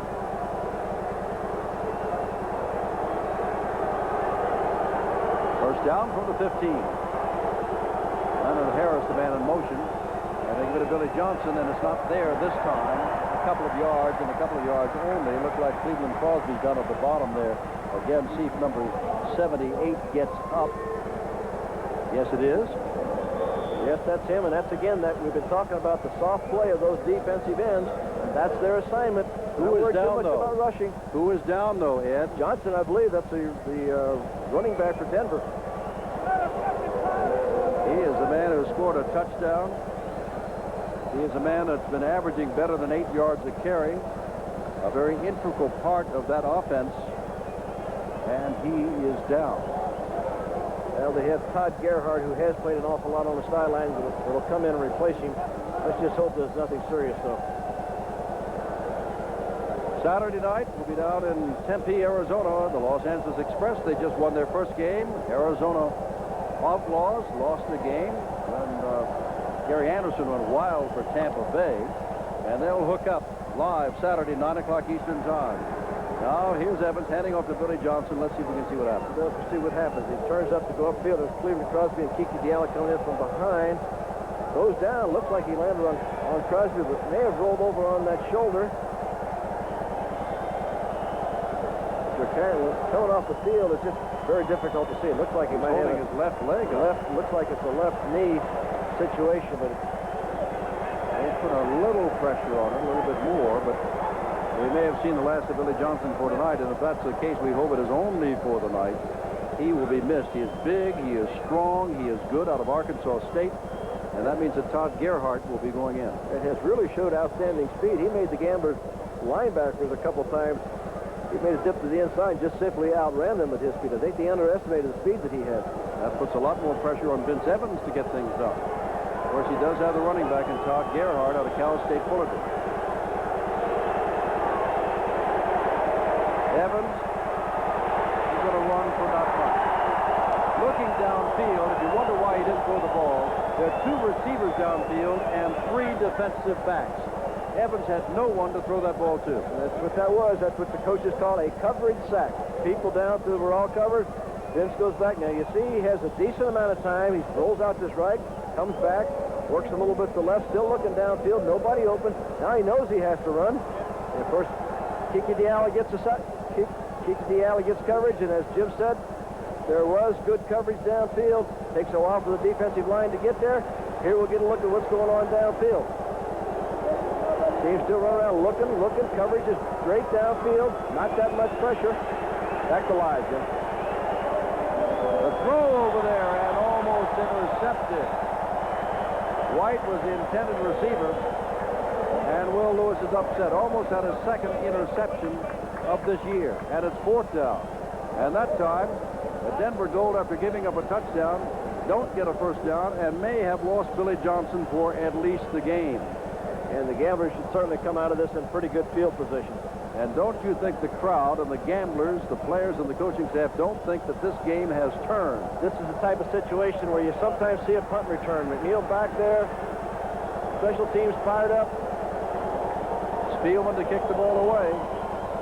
High, end over end. McNeil's not calling for the fair catch. And he's not going anywhere. Back to the 50-yard line he goes, where it is first down. 2:10 left, 3rd quarter.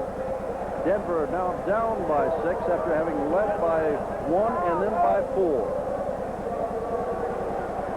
And let's see if we are reading this right, if the momentum has indeed turned, or whether the Denver defense holds them and allows Evans much better field position and another chance. That shot of Jack Pardee on the sideline. He's telling the team, we're in a crucial situation. Keep the pressure on him. We've got the ball. Let's get some points out of this. McNeil just now coming on the field. Mouse Davis on the other side. His run-and-shoot offense, the ideas are the same. The X's and the O's are the same, but it has to take the players to execute them. Jordan, the man in motion. And here coming this way is Johnson, running the football and getting the first down. Richard Johnson, they sent Darrell Clark one way, faked to him, gave to Johnson the other way, and he gets 11 yards in the first down. They're down to the 39. That's the same slot back reverse that Denver ran. You see him coming out, Kelly coming out to his left, just hands off to Johnson on the slot back reverse. With his speed, he simply outruns the linebacker down through there and makes a first down. 22, Richard Johnson.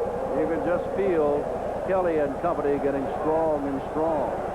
This defense now, Denver's on the field a long time in this half.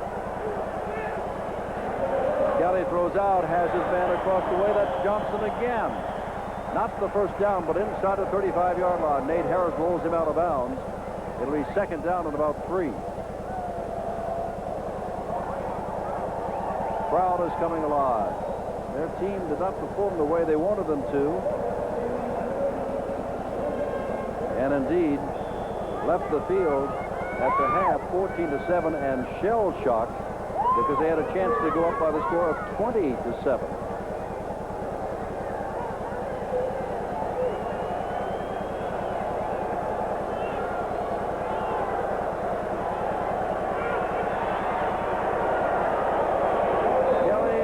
Intercepted Delaney for the 3rd time tonight, and he's going to go a distance. Run out of bounds at the 44-yard line. I tell you, Jeff Delaney personally has tried to turn this ball game around. Twice he's given the ball inside the 20, once at the 16, once at the 3 on interception. They came away with only 3 points out of those 2. Now for the 3rd time he's intercepted, and they have got the ball at the 44-yard line. Well, they call this the robber position for Delaney to sit back there, look around, look for the interception, play the pattern. He certainly has been a robber, timed it up perfectly. Now he, once again, is going to give his team great field position. Looking for Dan running down from behind over the speed that those receivers have. Now let us see if the Denver run-and-shoot offense can take advantage here.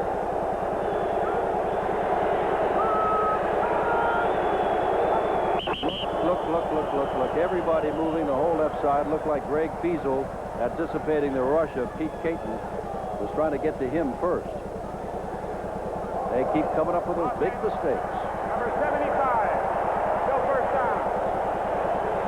Well, it is a team trying to learn a brand new offense, and this is just game 4. Not alibiing for you or them, just telling you the facts of life. Some of it is for that reason, and others, they've just made mistakes. Well, I think they've made mistakes, but I think as the season wears on, you're going to see this football team put a lot of points on the scoreboard, and they're going to be in this Western Conference division all the way.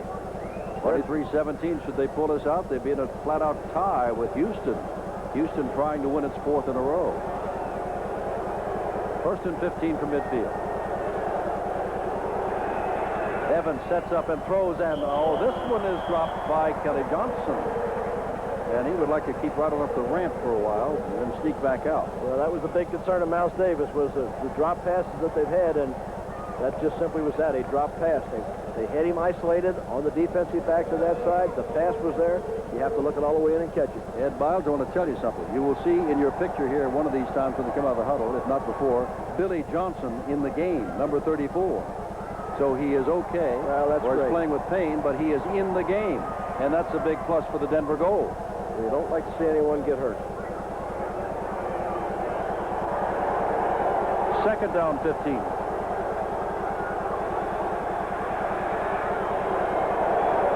Evans going to get rid of it and cannot. Van Hughes makes the sack. And now it is 3rd down and 25.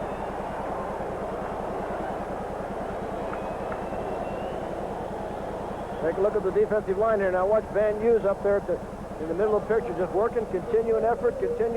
Finally gets in there, no place for Evans to go. Big sack by the youngster out of Southwest Texas.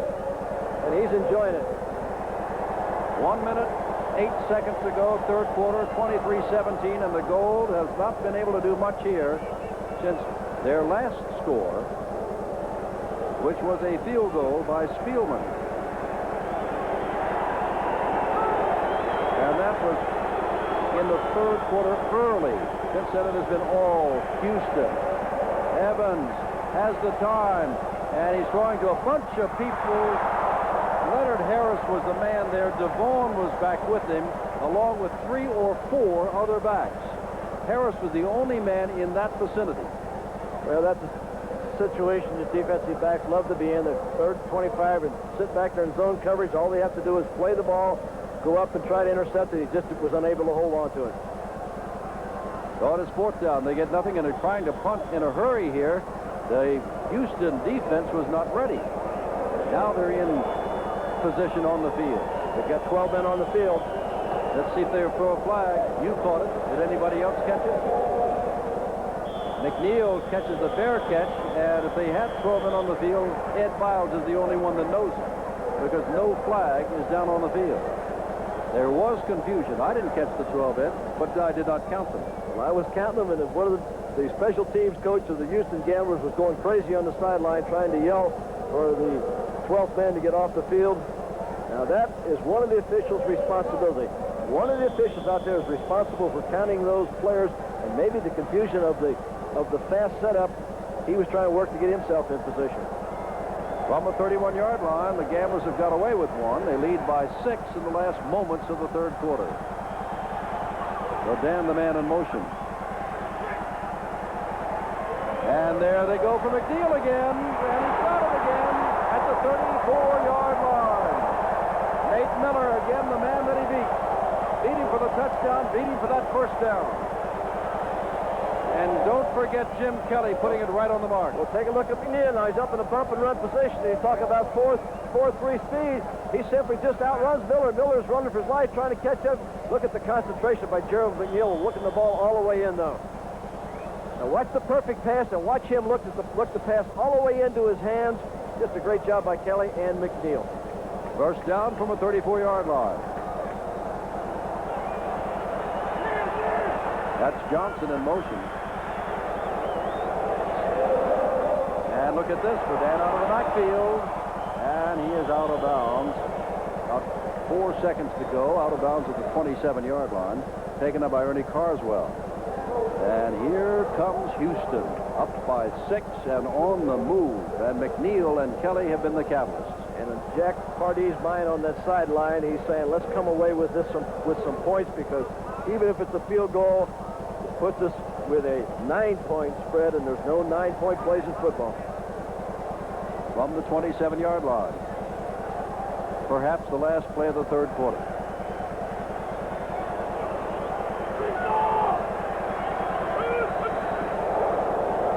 Clark does not get the first down. Mike Tolliver jumped on him as the third quarter ends, and it ends with Houston out in front by the score of 23-17 and looking good. Final quarter up by 6, big play, 3rd and 4, but here inside the 30, you might think if they don't make it, they would still go for it, barring a long sack. So confident they are now, I would believe, if they got things going. Here's Kelly. Kelly throws, and there's Rodan. He's got the first down easy, and he may have a lot more than that. First down at the 10-yard line.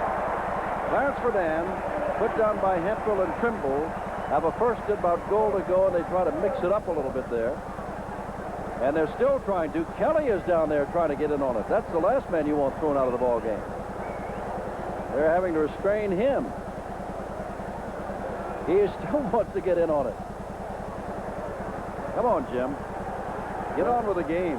Well, he's down there fighting for his receiver, because he knows what those receivers do. Take a look at this play now. Verdun makes a great adjustment within the pad. They're all running out, but Jim, there's no one there now. Verdun all of a sudden turns and runs back to the inside. That's how he gets himself open on it. Now he runs downfield with his speed. He's trying to outrun people, but good job by Hempfield and closing on him with Trimble. What did they do? I see what Hamilton's going to do. Bang! That's what he did, and that's why Kelly came down the field. Most players don't like to be hit in the face, Jim. Most people. First down from the 10. Look at that stat. Houston looking good. Denver having trouble on offense. And Houston's finding, here's in the end zone, and there it is. That's a touchdown. Won't do any good there. Beat his man. Kelly throws for the touchdown, and coming away with his Corville. His third of the year. Right over Lovell. 10-yard touchdown pass. The key to this play is Corville gave himself plenty of room down in the end zone. He worked to the inside. Now he gave himself room to run out to that corner. Lovell got turned around. Of course, he didn't see the ball, had no chance to make it. The other defensive backs have to yell, ball, ball, ball, so they can turn and give himself some help. But Corville did an excellent job of allowing himself room to work in the end zone. Third touchdown pass of the night for Jim Kelly, who now has 16 on the year. And I do believe they're going to go for two. Going to go for two. 29-17. They're usually rather successful at this. Gamblers. And now time has been called by whom?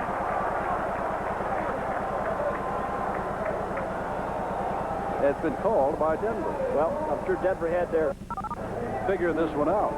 Back in a moment, 29-17.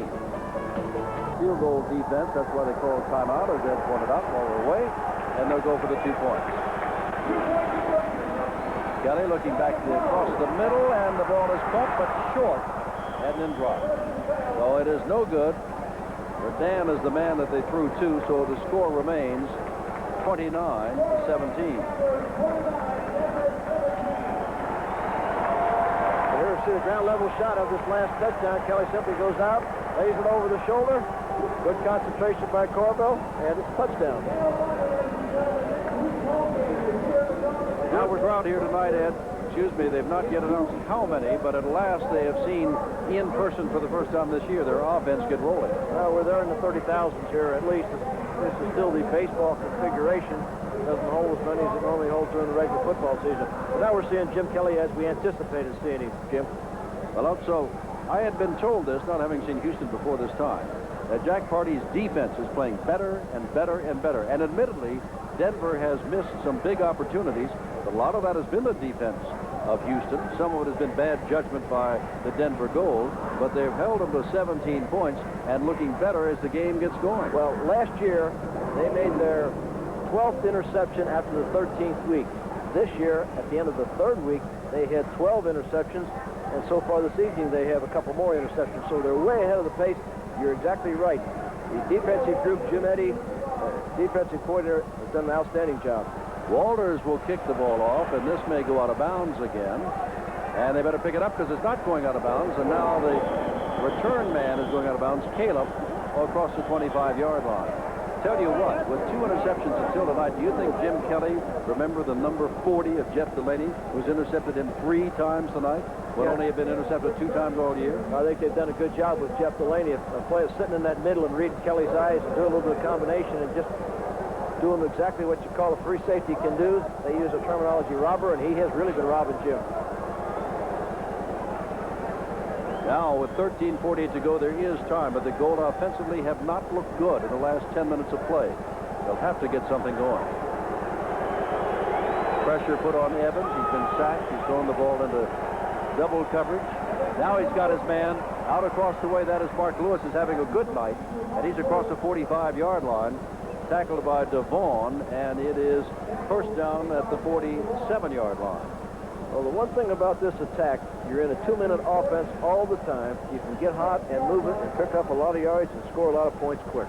You know, we've not heard that Mike Mitchell is hurt tonight.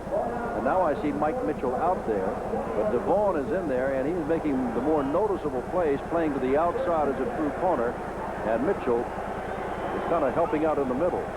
Now he's coming to the outside to help out on double coverage. The man coming off the line of scrimmage is Leonard Harris catches that ball for a couple of yards, and Mitchell is there to make the stop. Well, the reason for that, Jim, is that they're using those 5 and 6 defensive backs. Devon being a rookie, Mitchell being the experienced player. I'm sure they've moved him inside because of the use of all the combination coverages. All Devon has to do is play outside, either play man-on-man or be concerned himself with playing the zone. I'm sure that's what the defensive coach is thinking was. I'll take your word for it. You're a pretty good defensive coach yourself. Second down and 8. There have been, let's see, over 600 yards in offense so far. Not by one team. They need a play here. Oh, he does hold on to it. That is Lewis, still on his feet. Getting to the outside, gets a good block. And goes out of bounds, and that's the prudent thing to do at the 31-yard line.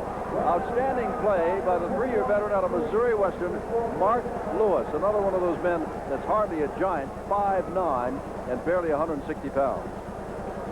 But he can block. Take a look at the isolation on him. He's coming downfield now. Now watch him make this break to the inside. He hits him on the break very well. Almost loses it, hangs on to it. Now watch him run after the catch. Again, these receivers in this attack for both teams have great speed, make a lot of yardage after they catch the ball. Vincent White put quite a block on Will Lewis, the cornerback. First down. Ball at the 30-yard line. And now Billy Johnson tries to, whoops, not the way to go. He tried to come back as he was tangled in there by Pete Caton. Well, again, Pete Caton, Cleveland Crosby playing that soft end, looking for the running game. Both of them fell back inside and made the play. It is second down. He lost 2 yards. Second down and 11 to go. Clock running better. Less than 12 minutes to go now. That Pete Caton is a character. He set mouse traps all around their practice facility. In the first half, it looked like Mouse Davis had escaped those mouse traps, though. Not a bad football player either. Second team in USFL, 17.5 sacks a year ago. Off to the same kind of start this year. Leonard Harris, the man in motion. Need a play here. Second down 11. Evans looking for somebody. Loops it out here for Harris, and it is intercepted by Mike Mitchell, the man we were talking about. Number 35, and down he goes at the 19-yard line. Billy Johnson put him down, but Denver, since midway through the third quarter, has not been able to do much. 11:26 to go in the game. Gamblers out in front, 29-17. Jim, just as we talked about a second before, Mitchell on the inside receiver had to come with him, and looked like Harris tried to run a flat and up to the goal line. Mitchell recognized, just stayed right with him. Perfect timing, got help and call from the other defensive secondary, looked up, and the ball was there. Oh, here comes Jim Kelly again. First down at the Houston 19-yard line.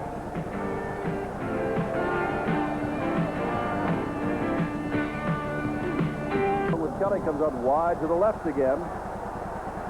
And he's on Nate Miller again. And Miller starts backing off as soon as the ball is snapped. But it is given to the running back instead. And Darrell Clark makes good yardage at a first down up to the 35-yard line. Mike Mitchell wondering where he was, playing to the inside. Came over, as Ed pointed out, from the inside and got that interception. By the way, for Mike, that was his first interception of the year. Well, that was one of those adjustments. See, they moved him inside on this nickel defense, and he's playing it well, showing a little bit of experience that he had from last year. That's 14 interceptions. They've had 15 that Houston's had this year. Here goes Kelly. There goes McNeil. Hello there. Oh, that is not McNeil. That's another speedster. That's Corville. He's the 10-1 speed merchant for the 100 meters. They both have threes. They both fly. And Denver can't do anything about it. Well, if you're a defensive back playing against this group, you better be in condition and better be ready to run. Jim looks to his left and comes back, knows where he's going all the way, knows he's going deep with the ball. And Corville again with that outstanding speed, great over-the-shoulder catch. That's a very difficult pass to catch when it comes down over your shoulder like that. On the 13-yard line, and lately, Houston's receivers have not been dropping the ball, have they? They've been running under the ball and making good catches. They're coming across the middle. Now it looks like time may be called here. And I believe by Houston. Nope, they're moving something on the... Well, now they're going to say it's Denver calling time. Take a look at this. If he comes down, there's 1 foot in, and maybe that second foot hits out of bounds. Jim, I'm not so sure that should have been a completed pass. Well, are they going to dispute this?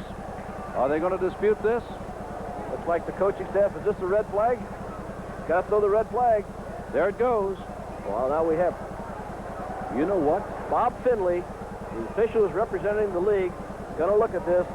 They get that shot, we may see the first reversal. Again, see what happens here, Ed, and I pointed it out. They've got the large scoreboard, and they replayed our replay on that scoreboard, and I'm sure someone on the Denver bench saw it and said, hey, wait a minute, appeal that one. We may have a real good deal here. We may see history in the making. It would be the first. If it is upheld, and the way we saw it, it's got to be upheld. You've seen it too. Well, you watch it again, they'll be watching it upstairs. Let's take a look at it. Here it comes down the sideline. Now there's the ball coming in. Hits his hands right there. His left foot comes down in, and his right foot is out of bounds. If ever they're going to call one and reverse it, this will be it. All right. They have a man, as he said, Bob Finley, they'll talk to. They get on a walkie-talkie down here. That's Tim Humphreys talking upstairs, and Mouse Davis is right there. See, here the red flag goes up for these three reasons. Well, the red flag... this is what happens if you do not. It's allowed one per half, and your timeout charged if it does not, if it's no upheld. It is going to be upheld, except for the reaction of the Denver players. Now, here's what I wanted to say.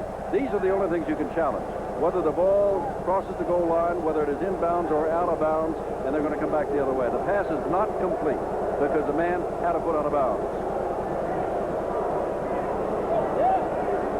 Now, the funny thing is, they haven't announced it yet, although the teams are coming back. They've not replayed. Since I said they got the replay here, they have a big G with a star on it, and they've not been replaying it for the audience here in the Astrodome, so they can see. I don't know if it's going to make a big difference, other than to say it's the first time they've been upheld. Look at now. But it could make a big difference, 29-17. Now, they ought to replay. This is one of the stadiums in the country where they can replay it for them to show that he did not catch that ball with both feet in bounds. Let's see how the official The play has been ruled an incomplete pass. It will be second down. And that is official, and that is a good call. Now, again, we're going to show it again, and let's see, but they're not showing it here in the stadium. Let's see. There he comes with his left foot inbounds, and the right foot definitely steps out of bounds. Excellent call by Bob Finley, the official that was in the booth looking at it. This again shows you this is a big call. Instead of them having the ball way down on the 10-yard line because the official made an error, and they are human. They can make errors.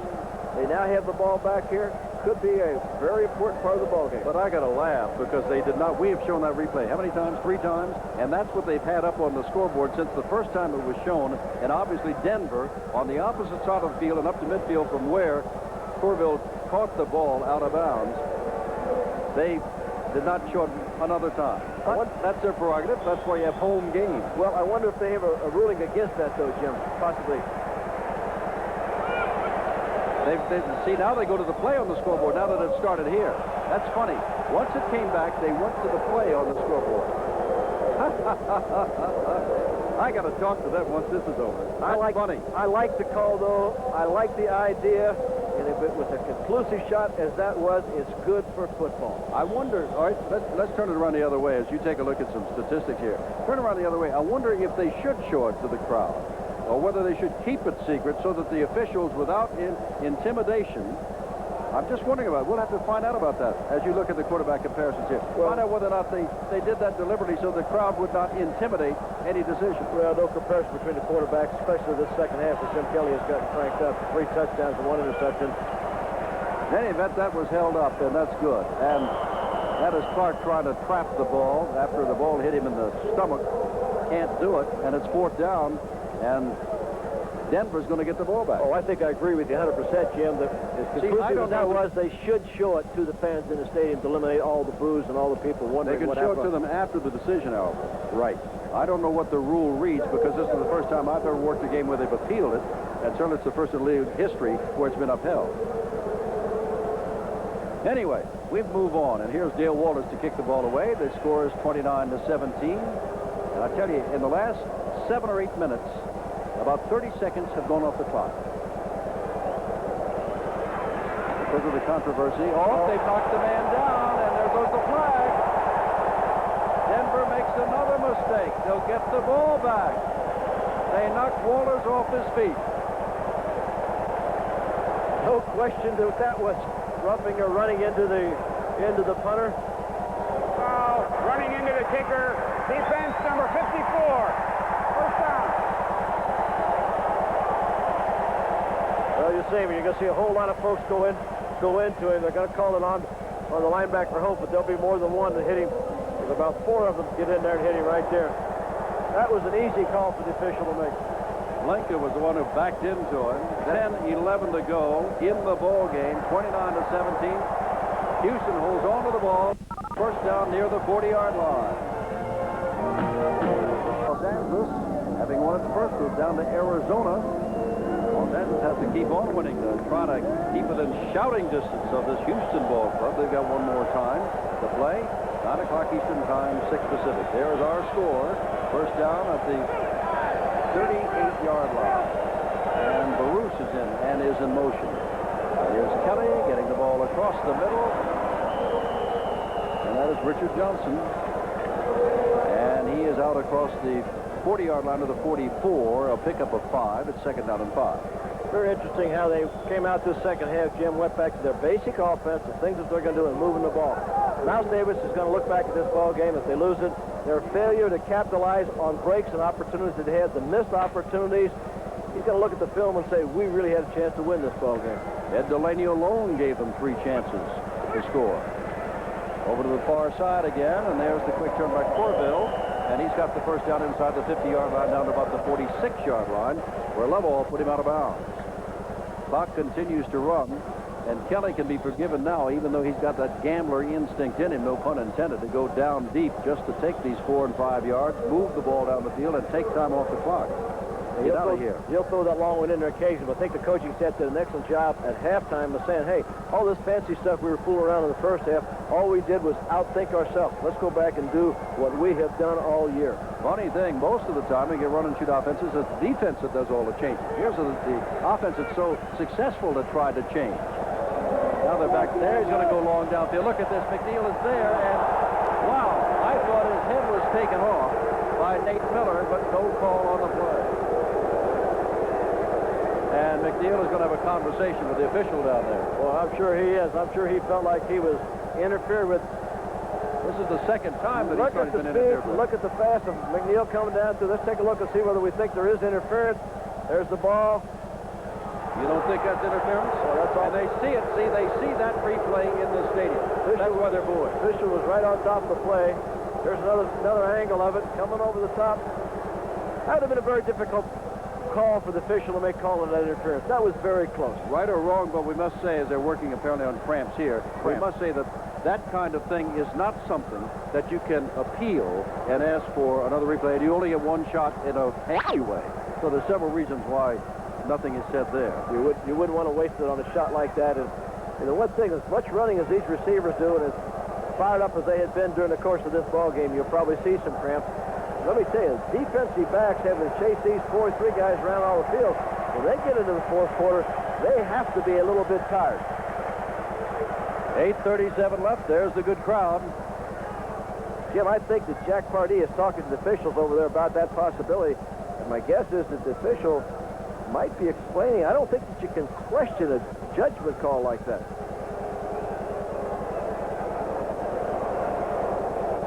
Well, the official is coming over this way, calling time.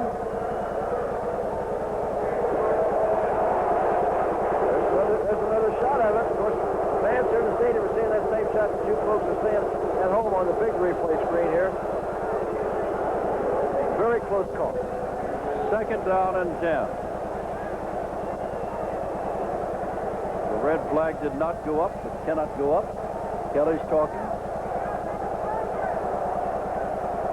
You know, this is such a new rule that I'm sure that not every player, coach, team official knows exactly what you can do and what you can't do. Many of them do. I think it's the thing of the future, though, Jim.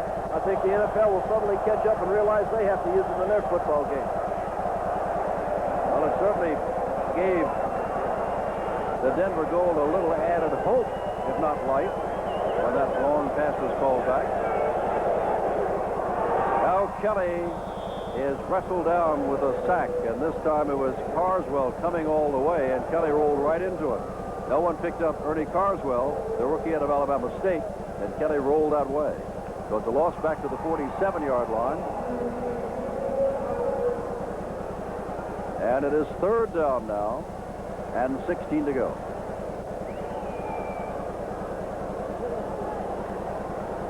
Now, they've not yet started the clock. Now they start the clock. Both teams were huddling, and they didn't start the clock. And the man was sitting there running clock. I mean, you know, he was sacked. However, Here's Kelly. There we go again, folks. It's the big show, and that's a good catch there by Colville. No question there. First and goal to go at the non. It doesn't work one time. Come back with it again. Well, just incredible. Let's take a look at it from the end zone. There he is back again. Watch him unload. What a touch he has on working with these receivers.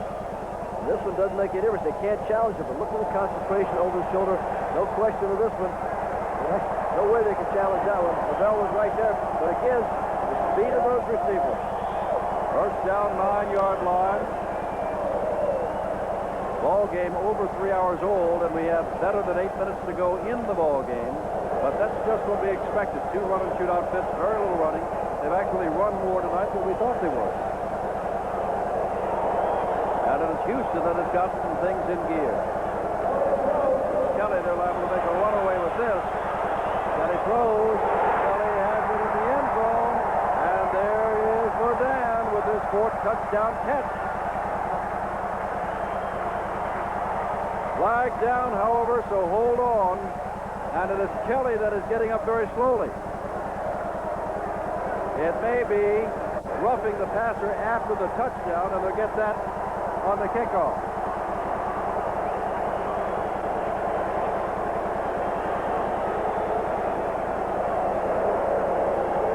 Rolling to his left, taking around, looking around downfield. Has plenty of time. Key to this was the protection. Escapes the tackle there. All the while, Verdun is working to get himself open. Comes all the way across the end zone. Look at the job here. 59 Nevins, the rookie linebacker, went in and took the shot at him. At this stage, that's frustration when a linebacker takes a shot like that at the quarterback. 4 touchdown passes tonight for Kelly. He's done it again. 4 touchdown passes or more. 17 for the year. As Tony pushes in to add the extra point. And this ball game has just gone right out of the reach of Vince Evans. And the run and shoot offense for the Denver goal. Good snap from center there. And the kick is good. And they have moved out to a 36-17 lead. 8:08 to go. The Astrodome has reason to think their team has this one in the bag. Denver had opportunities, did not take advantage of them, and then they went away. The defense of Houston put it to Denver, and now they'll step off the 15-yard penalty on the hit of Kelly after the pass. And, of course, Kelly has things cracked up now with 4 touchdown passes, 3 in the second half. And it is 36-17. And you know, well, you always know, or practically always know, the run and shoot offense did that you're going to throw the ball, but now they really know they can tee off because they've got to throw the ball. They're down by 19 points. And again, the speed of these receivers just simply wears defensive backs down in the 4th quarter. But they've done every game. Now, there was offside on that kickoff, but they're not going to call it. One man was 3 or 4 yards downfield. They called it 3 times tonight. And Caleb gets back to just the 11-yard line. But I guess they figured this one's just out of reach. He's always got a smile or half smile on his face, Jim Kelly. Loves to play this game. 4th straight week, throwing 4 more touchdown passes. Looks like they're going to be 4-0 after today. Well, here it is. Going to be 2-2. Watch this. Here's the end of the play. And here comes Nevins, 59 in to hit him. No question that there was a late call. No question it was kind of a cheap shot. Kelly looks like he's all right, so he'll come back from it. Vince Evans. His team was up at one time 14-13 and 17-13, but now things have gone awry. Gets this ball out and trying to make something out of it is Lonnie Turner, catching his first pass of the night out across the 20-yard line. And that's not quite enough for the first down. They're getting about a half a yard to go. Clock running, 7:20 to go. And now you can see, ready to come in, they'll give Kelly a rest, Todd Dillon. Got a great arm himself, got all kinds of records at Cal State Long Beach. And after that hit that Kelly took, and with a 19-point lead, why not? Vincent White. Across the middle to White. Gets away from one man and gets out to the 30-yard line. He's got the first down. White has caught the ball well. He had a good running play tonight and threw a vicious block. downfield on another pass play. Well, I think Mouse Davis is showing good coaching right now. He's taking this quarterback, stayed with him, going back to basics and say, let's just start moving the football. We're preparing and thinking about the rest of the season. Let's don't panic and throw any more interceptions. Try to get back into the rhythm of what we can do.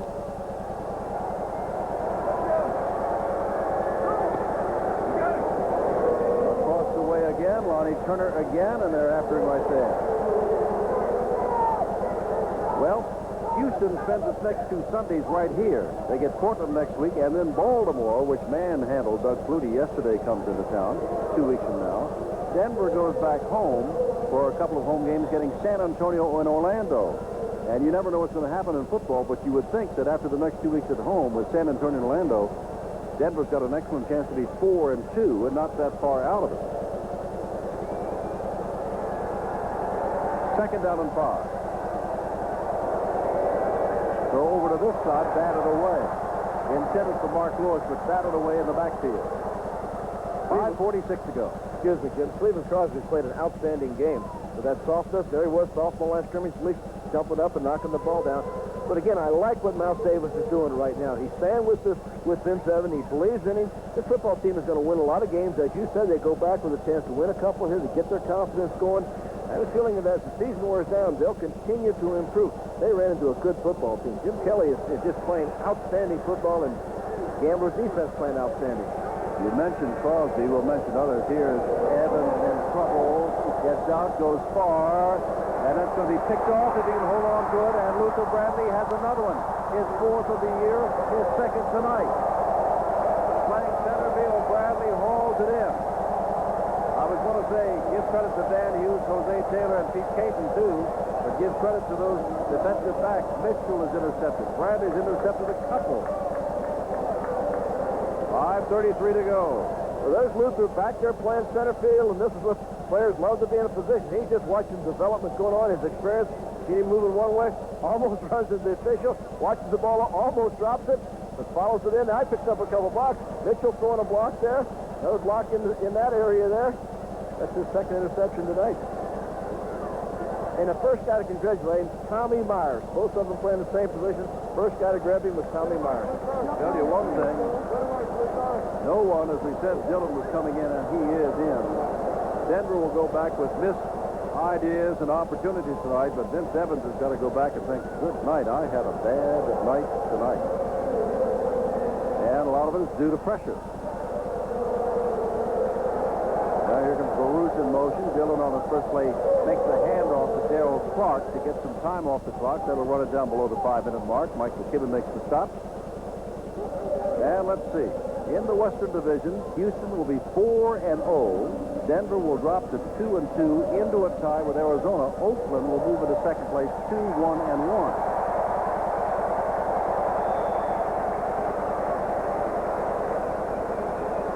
Dillon played some time. As you take a look now at Frank Khalil out of Arizona, the center, Kurt. Scott Dillon set records at Cal State Long Beach, wound up in the CFL, and has been the backup for a couple of years here to Jim Kelly. I'd be a bit surprised to see him work a little bit on the running game here. They haven't had that opportunity because of the injuries. And Arella's coming back now, probably ready to play full speed next week. Wouldn't be surprised to see him run the ball a little bit more than they have in the past.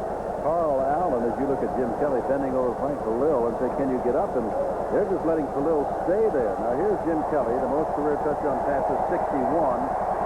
They've put that up on the board, and that is why everybody is yelling. They can see that, and Jim waves back to them on the board here in the stadium. Jim, I believe that's his dad sitting next to him alongside the sideline. That's his dad. That's his father sitting alongside of him. Khalil has just now gotten to his feet, not to take anything away from the adulation of Kelly, but Jim and his father, yes, sitting along the sidelines, and there goes Khalil at last able to get off the field. Now that is in 2 to 3 minutes that he was down. No one came out to get him, and they allowed him that time down, and now he is off the field, and we will resume with 4:45 to go. Looks like a classic hit in the back there.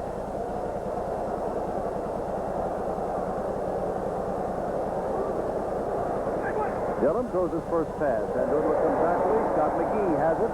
He's knocked down by Delaney, and that could be a first down at the 43-yard line. Should be a first down at the 43-yard line. Dillon has a gun for an arm, Jim. He'll step in here and move this football team just depending on where they want to really, how much passing they want to do. But he has a good concept. He has worked with this going on to his second year. He has good ideas of what they want to do. Ideal backup because he can step in and play. 21 regular seasons before tonight, 57 touchdown passes. Regular season games for Kelly. Now it's up to 61 with his 4 tonight performance. That ball was simply just thrown too low for Vince Corville. And it's second down and 10, 3:58 to go. The statistics look good, but don't you be mistaken. Houston was in trouble throughout the first half. Denver was defensing them well, moved the ball well, had opportunities which went awry because the defense of Houston played well. Then things really got uncranked with about 5 minutes to go, third quarter. Yeah, that's the great thing about great quarterbacks. They can go a little sour for a while, but all of a sudden they get hot. And look at this. That's Calvin Turner. Did he see somebody move? Or was he just trying to make one big play before this night is over? Hey, somebody did move, and that's why Calvin Turner alertly jumped across the line of scrimmage. Second down, 15. Turner's had a good night tonight. Called his name quite a few times. Played well. The fellow that I have not called, and maybe it's because of what they were playing, his name too often is John Nevins, of whom we heard so much, the #1 draft choice, their inside linebacker. He's been in on a few plays, but most of it away from him. This offense makes it very difficult for a middle linebacker to make a lot of plays because of all the outside passing. Dillon throws. Oops, that was dangerous there because stepping in was Darrell Hemphill, and he's the man who had the chance for the ball and a touchdown in front of him. Like he was anticipating the receiver to break out, but he didn't break out, and he delivered the ball. Third down and 15. A lot of this crowd dispersed now, since they know it's a 36-17 game and there's just no way for Denver to get back in this one. 500 yards of offense for the Gamblers.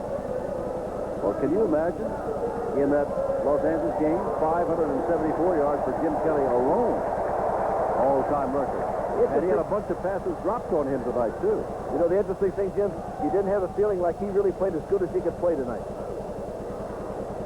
That's Baruch, who started out as a running back in this game, or at least from that position. Screen pass set up to Gerald Clark.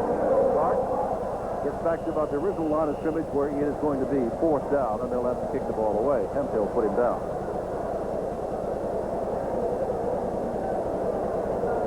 Well, it's a great home opener for Houston, and they're home, as we said, for the next 2 weeks against Portland and Baltimore on Sunday afternoon. And Jim Kelly, after a slow start, has made believers of those who have not seen him before, or those who didn't believe before. He has got an arm, and he can move. If you watch him and this group of receivers, you become a believer very quickly. 3:05, and they'll let as much time run off the clock as they can. Walters kicking the ball away. Bearcats called for by Vincent White, who lost the football and is finally picked up by the man behind him, and back he comes. Ernie Carswell, and out of bounds he goes at the 25-yard line. Knocked out by Bruce Threadgill, the third-string quarterback who came down to make the stop.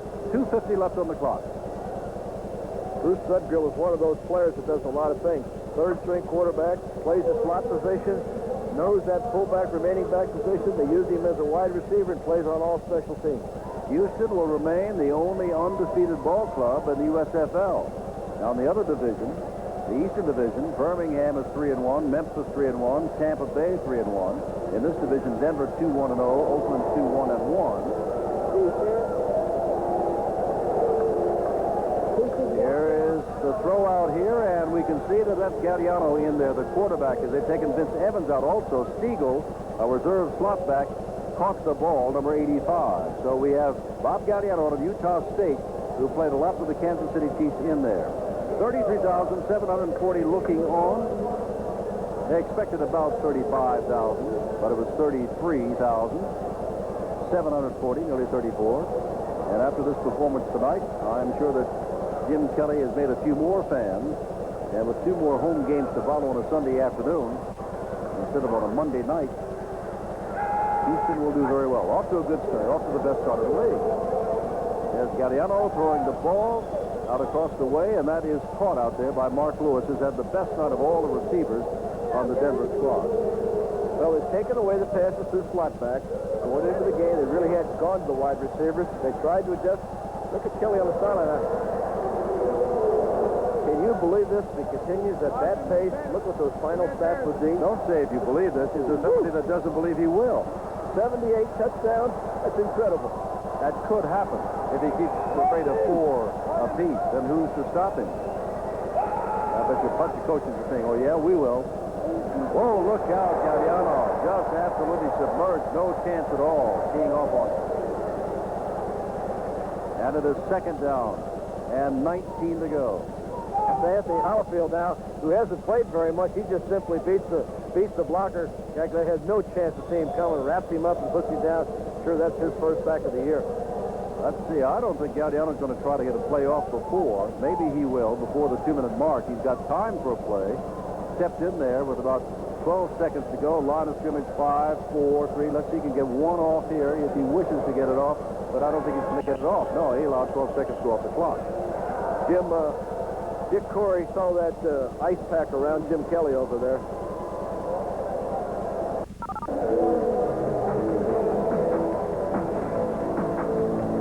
Dick Corey, the coach of Portland. Well, I was saying that Dick Corey's watching this game, and I'm sure he is because he plays the next Sunday. That ice pack, he's kind of hoping that maybe that's just a 1-week injury. Nothing serious, but 1 week. Next week. Next week. Well, he's got to play it. Galliano throws the ball out here on a screen, and that is Gerhardt. And Gerhardt does not pick up enough for the first down. Jose Taylor put him down. Clock continues to run. 1:45 left now in this 36-17 ball game. As we said, Denver will fall 2 games below in the loss column, but they are an improving team in the run and shoot, and they've got San Antonio and Orlando coming up. If they play well, they could be 4-2 and still only 2 games behind after 6 games. That's not bad. Galliano puts it up and overshoots his man, number 89, Troy Johnson, a rookie out of Southern University. Now those defensive linemen aren't worried about playing soft. All 4 of them are just lining up, trying as soon as that ball is snapped, get to the quarterback. They don't care if they run the ball and make a few yards now. Now the referee gave the signal after the incomplete pass to start the clock. And that, of course, is the play clock, not the game clock.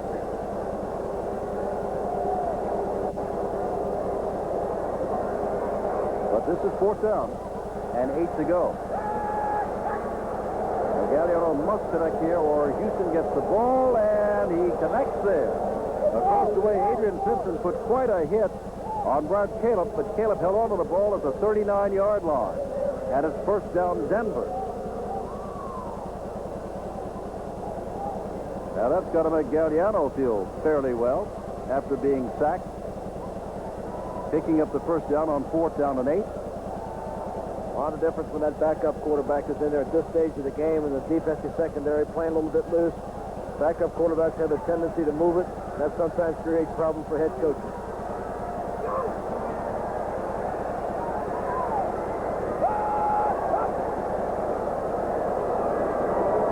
Galliano fires it, and there is the pickoff by DeVaughn.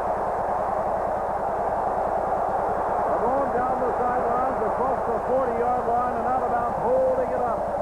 Yet another pickoff tonight. They've got 16 for the season. And this is just the 4th game.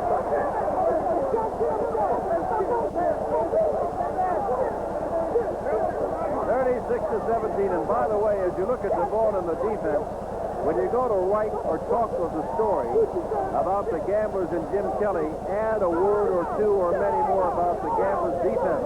They played well tonight. So true. They kept them in the ball game in the early part when the offense was struggling, not doing very well. That secondary group was having an awful lot of fun. This is a very close-knit football team. Ball at the 39-yard line. So Mouse Davis with his run and shoot outfit has come back to face the run and shoot outfit that he founded while assistant to Jack Pardee, and comes away a loser in his first try. Here's Todd Dillon back, and Dillon is going for the end zone, and that was almost picked off down in the end zone by the defense. Sean Potts was the man they're aiming for, and Steve Trimble just now getting to his feet was the man who almost intercepted Todd Dillon's throw. 102. We saw this in the first time I ever saw the run and shoot.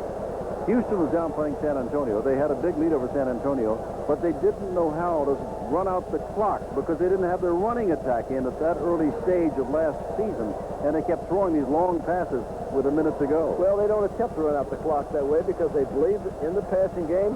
And, of course, Todd Dillon now, this is an opportunity for him to play and do things. Well, I'm talking about last year. They'd love to have gotten out of that, believe me. But they could not, and that ball is thought across the way by Corville. And he has the first down. He was inbounds. 55 seconds to go. Vince has had another good night. Who hasn't had a good night? McGee has caught one for a touchdown, had one overruled, and McGee may have cause to believe that he was quite interfered with deep in Denver territory on each occasion. One time he's knocked off his feet on the goal line. The other time he almost took his head off on about the 5-yard line. A whole lot of receivers around the country are looking at this and saying to themselves, well, would it be fun to play in that type of offense? McNeil was the man who had those. Oh, that's great concentration, but he just could not get to the ball for Dan. Oh, if that's McGee again. 88, not 89. Second down. 51 seconds to go. Simply playing up the string now. Many of the people, I keep saying about those who have left Ed, but many have stayed to see this bitter end, even though here in Central Time Zone, it is 10:45 at night. On East Coast, of course, it's almost midnight. Second down and 10. Dillon, he's got his man out there. Got McGee being wrestled down. And wrestled down by Nate Miller, who has been beaten a few times tonight. Notably by Gerald McNeil. There's Jim Kelly, 4 consecutive games, 4 touchdown passes, 61 in 22 regular season games. Houston is about to win its 11th consecutive regular season game, dating back, of course, to last year.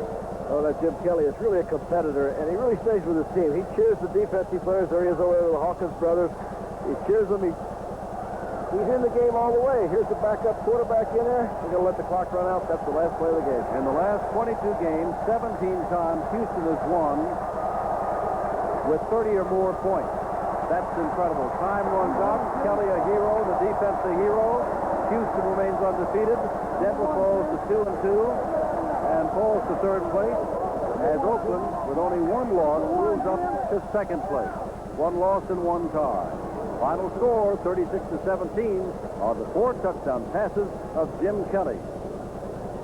Jack Pardee along the sidelines talking to Mouse Davis, who was his assistant last year. Smiles, of course, on the face of Pardee. There's your final. We'll be back in a moment with a word from the Astrodome in Houston.